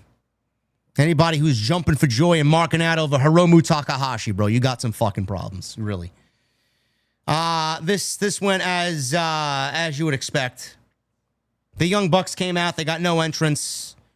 They got fined $10,000 each from Tony Khan because they super kicked Justin Roberts, and he took the rest of the night off. Goodbye. Speed it up towards the end here because I'm not going over this fucking absolute mind-numbingly boring nonsense. Alexander tagged in. Takahashi reversed his attack into a flatliner. Brody then rejoined the match after being on the outside. He took a pile driver from Fletcher. He gets back in there. Hologram jumped on a bunch of people outside. All hell broke loose. Alexander and Takahashi were the ones left in the ring. Takahashi planted Alexander with a huge driver and got the pin. 1, 2, 3, picked up the win. Boy, oh boy, man, that NXT contract must have really driven Josh Alexander far, far away from WWE, huh? Now he's on AEW Dynamite losing to someone who's not even in the company. Wow. I seriously, wholeheartedly believe that they were going to treat Josh Alexander as a bigger deal than this. He's a loser. He's just another body, another warm body on a roster of warm bodies that goes nowhere. But as long as he's getting paid, that's all these people. A lot of people are like, oh yeah, we care about AEW. No, you don't care about AEW. You just care you're getting paid by a billionaire who doesn't know how to fucking use you. That's all it is. Takahashi pinned Alexander, and he got the win for his team, so that grants him a TNT title match at Forbidden Door against Josh Alexander. Or against, he wishes. Against Kyle Fletcher. So it's Takahashi versus Kyle Fletcher for the TNT title, bro. Okay. Sounds good. Fantastic. Yeah. Sweet. Hey, Destiny 3 is trending. Whoa. Is it? Whoa. It is trending. Let me look into this. You do that. I'll wrap up here. Swerve Strickland joined Renee on the stage. There were some mic issues, and Renee was speaking to herself, and nothing was coming out. Those issues were then resolved, and Renee asked Swerve if he was medically cleared for Forbidden Door. Swerve says he doesn't care if he is or isn't. Thank you, Tony, for speaking vicariously through Swerve Strickland. His only priority is the unified champion, Okada, at Forbidden Door. Okada took his time to get to the ring. He stared down Swerve. Okada said Swerve has no chance thanks to his knee injury. Okada says he might as well give up now. And he called Swerve a bitch after security came out and pulled them apart after a brawl. Man, wow, this build is crazy, man. It's the best build all year for a match on pay-per-view, bro. Unified title. Woo. Fantastic. I can't wait. Oh, man, it's going to be great. Woo. Such riveting storytelling here. Backstage, listen to this. John Moxley was asked if he had chosen his teammates for Forbidden Door. Apparently, Mrs. MJF asked in a backstage segment. He was somewhat excited at Ospreay's partner being Hiroshi Tanahashi. He then walked into a locker room that said extras on the nameplate. This is where the Young Bucks were sitting. We saw the Young Bucks sitting. Moxley looked at the camera, closed the door, And then the Death Riders guarded the door. As soon as we got through this segment, nothing was said. There were no interactions outside this one segment. They closed the door behind. We go right into the ring where Tony Schiavone said he's got two big announcements. Adam Copeland and Christian Cage will team for the first time since 2005 against Kip Sabian and Nick Wayne. And the Death Riders and the Young Bucks will team up against Will Ospreay, Darby Allin, Hiroshi Tanahashi, Kota Ibushi, and Kenny Omega in a lights-out steel cage match. How did we get from the backstage segment where nothing was said to this segment with Tony Schiavone, and then all of a sudden the Young Bucks are announced in this tag team match? What was said? Why are they agreeing? Why do they want to team with the Death Riders? Why does Moxie want the Young Bucks? Why is any of this happening? We got that right into Tony Schiavone and right to the match graphic, bro.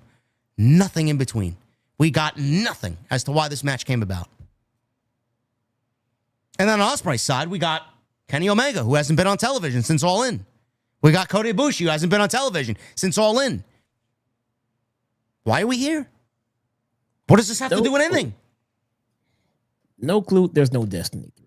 False alarm. I thought that was the weirdest shit. How they just went to commercial break, came back with a match graphic.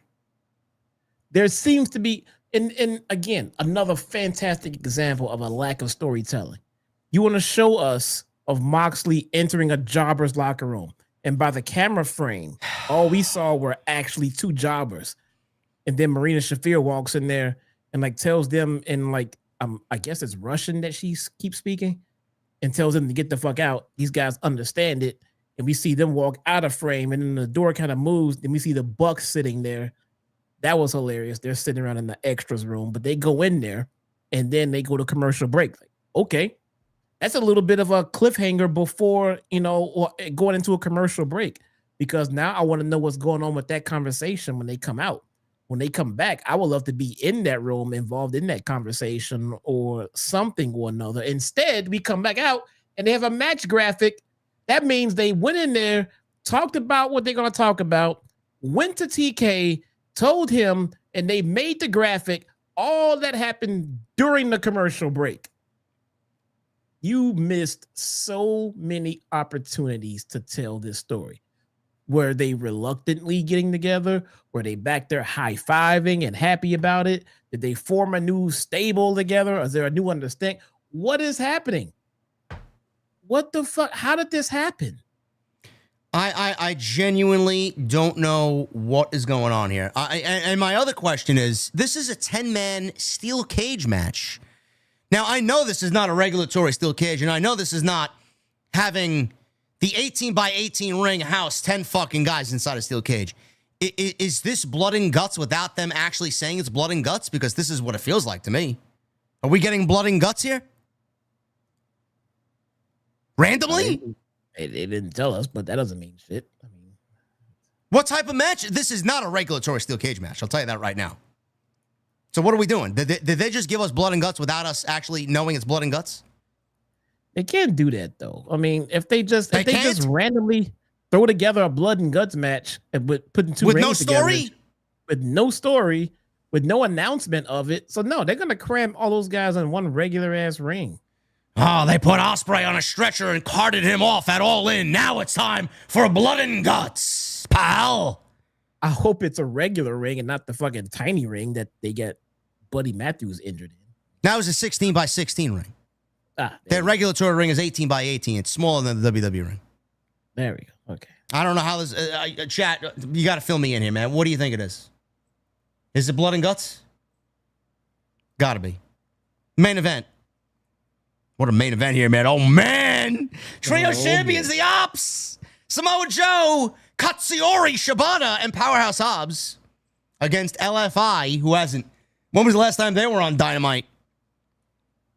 In the main event, on Collision. Roosh, Trilistico, and Mr. Monet. Jesus Christ.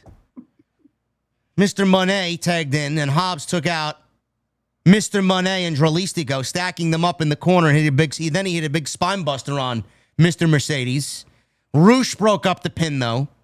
Joe tagged in, and then He took on Dralistico, who tried to springboard. He got caught in a coquina clutch. Hobbs kept everybody at bay while Dralistico was forced to tap out. And they stood in the ring, bro, as if they won the world championship. They hung around waving to everybody. They held up their titles like the trios titles mean anything in this fucking company. They waited and waited and waited. And then you thought maybe Hook was going to come out because we got a vignette for Hook coming back soon. I don't know what he's going to do. Last time we saw him was at fucking Anarchy in the Arena, and then we never seen him again. He stared down Joe. They had a look, and that was it. So I thought Hook was coming back here to say something or do something to the Ops. And then we go right to the backstage, and Hangman is being interviewed by Renee. And all of a sudden, MJF jumps Page before he could say anything, and he bounced his head off of a couple of cars in the parking lot. MJF then reiterated his promise to break Page and left the champ slumped up against the car as he walked away, and that's the way Dynamite went off the air.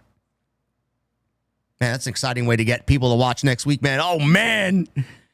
What's going to happen? Super. Just super. We're done, bro. Look at that. Just over 2 hours, bro. Man, a little bit longer than the show itself. There you go. Great. I tried. Great. Oh, we'll take that. It's better than 3. Oh, man, this show's awful. Thank you guys for a great stream, man. We got upwards to 2,800 people in here. I appreciate you guys very much. This show sucks. There's no other way around it. For lack of a better term, show is awful. And if you think it's good, man, God bless you. It is not for us. Right now, it is not for us. And it won't be the same until Tony makes the appropriate changes or completely removes himself completely. He is absolutely a hindrance on the show being what it needs to be. And this is not what AEW is. Whatever this was tonight is not AEW. Thank you guys very much, man. Hit that thumbs up. We got 1,000 likes. You guys hit the goal already, so thank you very much. Continue to hit that thumbs up. Make sure you guys get those super chats in. Follow us on social media at JDfromNY206, Twitter, Instagram, TikTok, and Cameo. Hit that subscribe button down below. Turn on the bell for all notifications. Go follow Jesse on YouTube and on Twitter. His links to his YouTube channel is down below, and at ChyTownSmark on X. And please, while you're at it, go check out all the content on this channel. There's plenty of it. We had a great discussion on TNT last night, as we usually do. And we got that Cross video that went up on Monday. 48 minutes, just diving into everything. That documentary was great. We went over it. Pros, cons, do I think it's a work? Especially after tonight's Ariel Helwani interview, man. I think I'm going to have to change my mind, man. I think it's all legit. So we'll see what happens. Let's get into Did you watch the Hogan TMZ special? I did not yet, no. I opted to play Destiny last night. I didn't watch it. I watched it today. Was it good? It was a lot of info crammed into like a 45-minute segment. Yeah. I found like one or two things that I didn't already know. Most of it is stuff that we already knew, but I think everything was well represented. His legacy was well represented. You know, the impact and everything else on pop culture and everything like that. I think his scandals were well represented. They didn't start off with those. They were buried deeper into the show. Yep. But they didn't pretend that this shit didn't happen. And I kind of want to put a bow on that from our discussion from before, man. At the end of the day, I feel like if you're somebody who holds Hogan's memory to heart and you want to hold on to that, then don't let anybody take that from you. That's what it takes. That's exactly what you should do. If you were not impacted by the things he may have said, I don't expect you to feel the pain of others. But I don't appreciate people who want to go around and tell people how they should feel about it when it doesn't affect them. Like if you feel a certain way about it and it doesn't bother you, there's nothing wrong with that. That's cool. Yeah. But don't push that onto someone else who might think otherwise. No matter what your race are, if you're black and you want to forgive him, then forgive him. Don't let people tell you that you should hate him because you're black. That's not fucking true. You know what I'm saying? If you don't feel that way, you shouldn't have to be forced to feel that way because of pressure from other black people. If you're white and you feel like you don't like what he said about black people and you feel a certain way, that's okay too. Feel what you feel and don't try to press your fucking agenda onto other people about it. Because let's be real here. He rubbed a lot of people the right way, and he also rubbed a lot of people the wrong way. So just let everybody feel the way they fucking feel.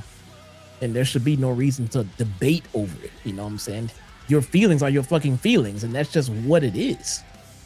You know what I'm saying? He deserves all the praise that he's gotten for his career, and he deserves the fucking hate that he got for the shit that he said. He earned that shit. You know what I'm saying? You know, I found out he said some more things that I did not know about in a recording that was brought up in that document. So whatever you feel, it's okay to fucking feel it, and don't let anybody change your fucking mind, no matter what it is you feel about it. There you go. Super chats, guys. Let's get into it so I can get on Destiny and grind myself up to 375 light tonight before I start building myself to 400. Bro, I gotta have tier 5 drops, bro. You're not getting T5s yet at 375? No, I'm not at 3. I'm at 3. What am I? 360? 365, something like that. Oliver. Oh, no, not Olivia. Olivia Lover. Sorry, Olivia. Hey, JD, OTS family. Hope everyone is having a good summer. Shows have been mediocre. And JD has done some good analysis these past few weeks. 2 a.m. here in Bulgaria. Thank you, Olivia. I try. I know I'm not everybody's cup of coffee. Sometimes I think with my emotions first before I really just kind of settle down with a mindset on something, but it all comes from a good place. Also, Olivia says, screw AEW, who misses Braun Breaker's old theme? I don't even remember his old theme. Screw AEW, Braun Breaker's theme. I don't know. That's what she said. She misses Braun Breaker's old theme. Okay. Cody Snyder with a $5 super chat. Show hasn't even started, and he has that in the thumbnail. Love you, JD. This show sucks. I knew it would suck. I'm a fortune teller, bro. BB with $20 in super chat coming to us from Australia. Hi guys, another Dynamite, and the women's champion and challenger can't get a one-on-one promo. Instead, we have to watch another women's match closed by another Toni Storm appearance and speech. Athena deserves better. Yeah, just by the way she booked a BB, I think Athena's not winning the championship. So I think it'll all be a waste, honestly. Nate with a $5 super chat coming to us from Australia as well. ENC is so rushed. They've done nothing to actually earn that hug. Got told to FUS in 2 weeks. We good. Give us a package of exploring and thinking. Oh, find yourself. Yeah, I mean, they didn't even have fun with that, man. They didn't even feel him actually going to find himself. What did he do to find himself? No clue. Nothing. No. DW Heard with a $10 super chat. As much as I shit on this show, the Bucks and Moxley did make me laugh. That's my one positive for tonight. Yeah, the Bucks in their presentation is pretty humorous, but outside that, I don't really care. It's funny. What they're doing with them is funny, and their matches are still fucking entertaining as shit. Yeah, they're very good. You know, and the bit that they're doing with this whole thing is fun. You know, outside of that, you know, it's same. It's the same as everything else across the board. It needs to be better. But the shit they're doing is funny, regardless. Yeah. Hannah with a $5 super chat. Holy shit, Forbidden Door is shaping up to be a banger. Also, Weapons was awesome. Highly recommended, JD. Yeah, I want to see it. I also want to check out this new Aliens TV series called Earth. I heard it's really good. Yeah, watch Sopranos first. I'm a big... You watched the first episode? No, you watch The Sopranos first. Oh, okay. I need time, bro. No, you just need to hit Sopranos. William Bellin with a $10 super chat. Hey, JD Jesse, back in the ER again, having heart issues. Appreciate some prayers from the OTS family tonight. On a happy note, I pre-ordered the new Alter Bridge album, released January 9th. JD, you are the GOAT. Thank you, brother. Get well, please. Get well, man. Please. I ordered a new hoodie, and I ordered a vinyl for the new album. Got to get it in there. Some of the vinyls were already sold out. You got a record player? I do not. I just collect vinyls. Yeah. BC King with a $20 super chat. Thank you, BC. What's up, brother Jay to the Dizzle? Hope you and Jesse have a kick-ass stream. I'm turning in while wife number 1 yells at Beast Mortos for stealing her Uggs and wrestling in them. God bless. Take care of my second wife for me. Who the fuck is your who's your second wife? Who's his first one? Who's his first? I'm assuming Mercedes is his first wife, being that he mentioned the Beast Mortos. I guess. Jay Barker with the 36 months. Jimmy Uso to Naomi. 5 letters, 1 word. Skeet. Skeeted all up in that shit, bro. Listen, man, we'll find out tomorrow. I hope she's all right. If it is what it is, fine.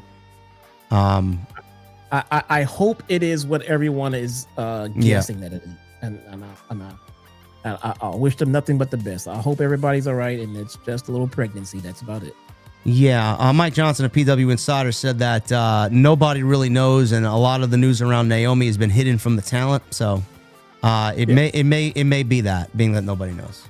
It may, and look, in my perfect world, they got a test, came out positive, but before they start bragging about and making announcements, she has to go see a goddamn doctor. Mm-hmm. They want to wait a little bit. These things are, I mean, I've went through it. Most of us have gone through it. This shit comes in stages. You don't find out right away, then go running and telling the world.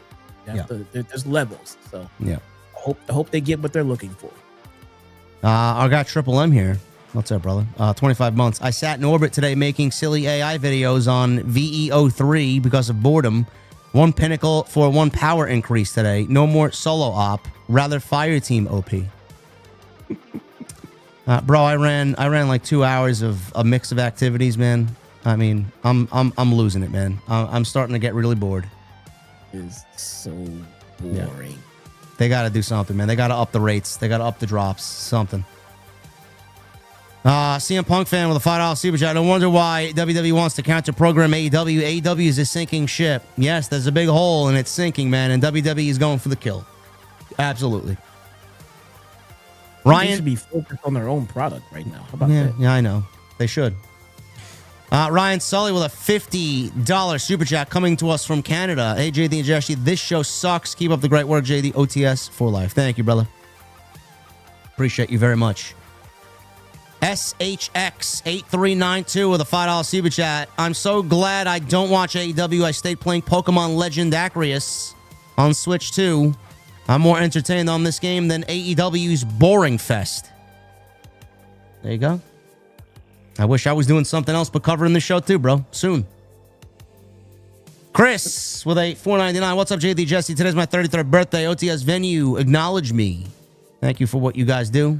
Keep being you, Brody. Thank you, Chris. Birthday cake emojis in the chat for Chris, please. Happy birthday. Happy birthday, man. BB with an $8 super chat. Hi, I haven't seen how less ambitious the new AEW women's locker room is. Not one feud of the other ladies, not named Mercedes or Tony, involved. Man, I have a feeling you have something against Tony Storm. I don't like that. Who is this again? BB. Stay away from my timeless Tony, bro. Yeah, she's one of the better things on television. Love her work. This is far and away, leaps and bounds, the best work of her career. Easily, not even close. So she's on a career run right now. This will be the best run of her career when it's all said and done. Chris with a $1.99. This company sucks. That's the super chat. It does. Captain Solo with a 7 in super chat. How is Kip Sabian still employed? And CM Punk called it. This company is not in the business of making money. No, they're not. How is Kip Sabian employed? I have no idea.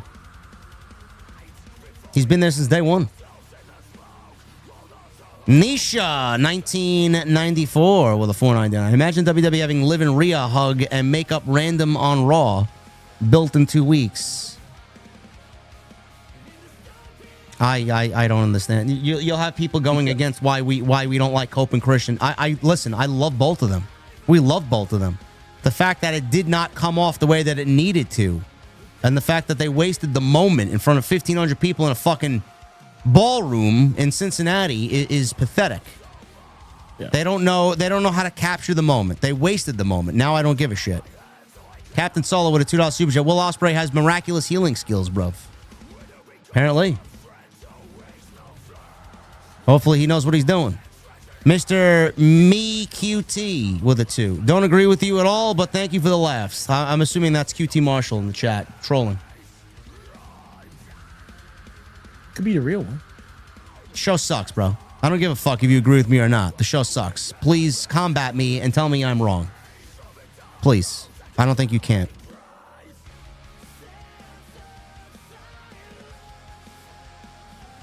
I don't want face Christian either, says Monk. Now Christian's going to be his prick-like ways, but he's going to be a babyface.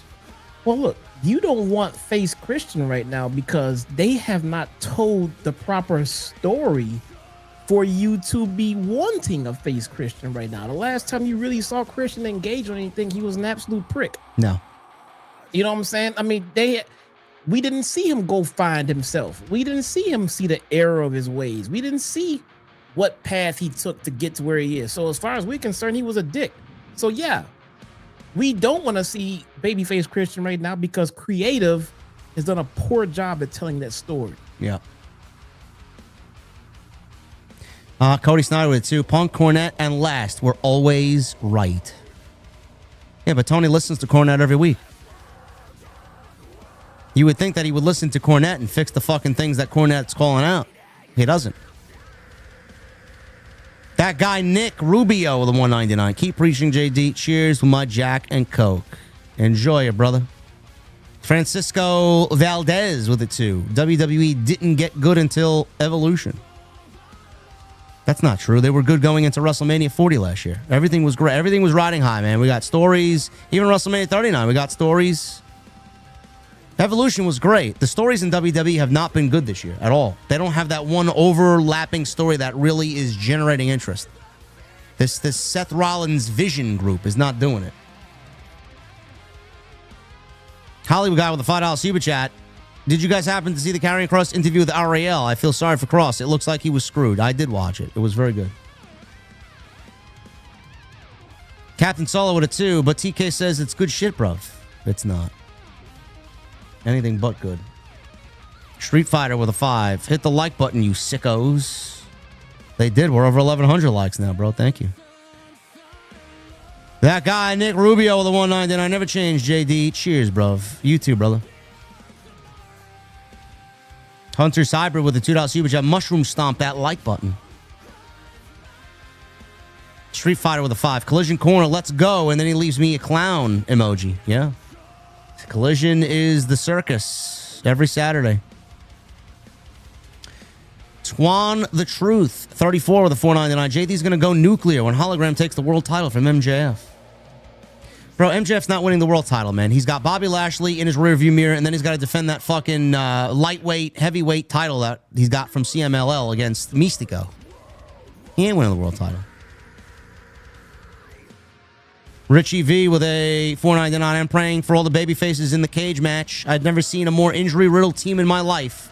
Tanahashi better not jump off that cage. Bro, I have no interest in seeing any of these people, period. At all.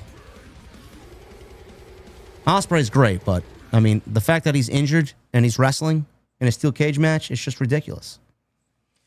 Street Fire with a $5 super chat. Triangle of thickness. Yeah. That's exactly what they are. Jay Everington with a 5. Which will happen first? Dynamite does over 1 million viewers again, or the Braves win a World Series? The Braves will absolutely win a World Series before that happens. Major with a 199. Sid and Mike Awesome had the best power bombs. How about you? I agree. I'll go with Mike Awesome's over Sid's. I think Mike Awesome had the best power bomb. Somebody posted. Huh? Somebody posted something on Facebook. Yeah. About Ava getting in a car crash? Yeah. Yeah, I saw that. She called that out. What the fuck is wrong with people? Bro, people, I mean, I don't... They're animals, bro. I don't know why. Bro, these are people that are lonely, man. They have no friends. So they do something like that to generate interest in their life, bro. They have nothing else. So they got to fake deaths and fake injuries, man. Fake car crashes for celebrities. You know? What the fuck is wrong with people? I don't know. Major, thank you, brother. BC 24 with the 499. Jesse, love you, but if you don't cover the show until the following morning, why don't you DVR it and watch it Sunday morning? If I don't cover the show till the following morning, Wait, what? If you don't cover the show until the following morning, why don't you DVR it and watch it Sunday morning? Isn't that the same thing? Because Collision happens on Saturday, right? I do a live watch along for Collision on Saturday when it airs. Yeah. That's when I do it, when it airs live. I'm saying that if I wasn't doing the show, if I wasn't doing my stream, I would just watch it the following day. I wouldn't spend my Saturday nights watching the show. That's what I'm saying. But I watch it live on my stream, so I watch it when it happens. But if I'm saying if I was like you guys, I'm just watching wrestling, I wouldn't spend my Saturday nights in the summer watching the show. I will watch it the next. Yep. Major, the 199, do you still think the cross thing is a work? I do not. After the interview today, I do not think it's a work. Brian with the 199, advice to someone looking for a job. Apply, apply, apply. No matter where, just apply, man. Illuminati with a 5. Tony's going to put the title back on Moxley. LOL. No, he's not. That would be horrible. Oh, where's Sidro? Sidro here? Sidro is probably in Solomon's stream. He cheated on us tonight. No. How do you know that? I don't see him. Huffman Elite Training with a $5 super chat. Tony Khan should have a tournament to form a faction. The 2025 Faction Formation Tournament. 5 tournaments. Each winner forms a 5-person faction. Don't give him ideas, bro. Don't give him ideas. He will probably go and do that. Anakin, Women, and the Children 2. Skywalker with a $5 super chat. Britt Baker, Jamie Hayter, Deanna Purrazzo, and all other CM Spunk fans reside in Guantanamo Bay with the worst offenders in solitary confinement. Yes. They are in solitary confinement, yes. For Illuminati with a 2 and a 5. Don't get my hopes up for Destiny 3, and Tier 5 drops are a great sight, JD. Grind that power. I am. I'm trying, bro. Eminem with a 10. I know it's been a while since I've been on. I just wanted to say thank you and to the OTS family. It's been a rough week with my aunt passing away on Sunday and my birthday the next day. Keep being you, JD. I'm sorry to hear that, brother. We are here, man. We got a whole community of people. If you guys need anything, man, we got a whole community of people that are ready to take you on in, man, and just give you a little bit of a clear mindset. And happy birthday, man. I'm sorry that happened so close together. Chili Cheese J with a $2 super chat. One step towards WWE improving is dropping Pritchard. Yes, I agree. Fuck Bruce. Havili with a $20 super chat. What's up, my brother? What's up, JD and Jesse? Shout out from Brisbane, Australia. It's Thursday, the 14th of August. Jesse, I know you are married, and no disrespect to your beautiful wife, but let's just say she gave you a hall pass. Who is your celebrity hall pass? Oh, man. I don't know. Have to be. I think the one that she would be okay with, because I've talked about it so much, would be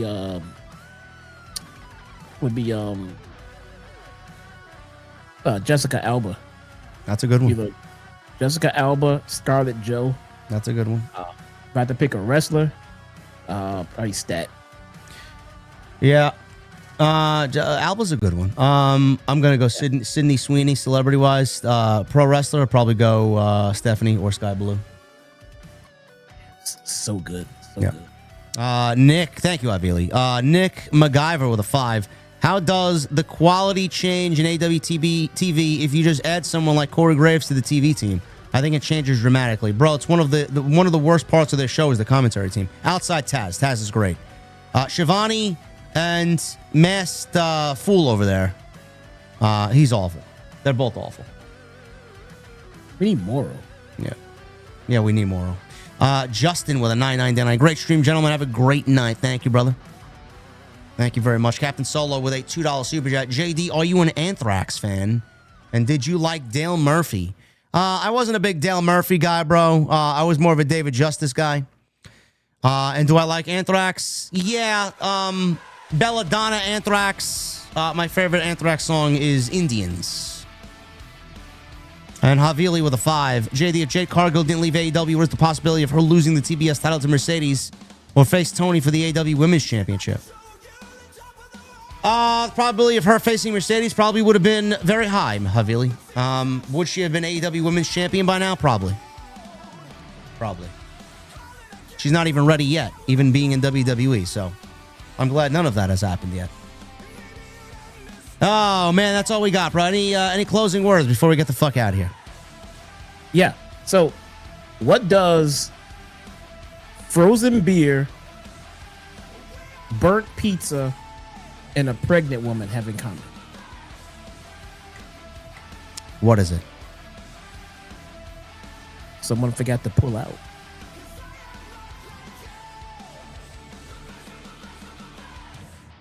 Oh, okay. All right. Took me a little bit to get it. I'm like, all right. Are you getting into the joke thing now? No. The dad joke? Someone told me that one this week. I need a Sidro here for it. Ah. Well, he's over on Solomon's stream. He's cheating on us, so I don't know what's going on there. But thank you guys very much.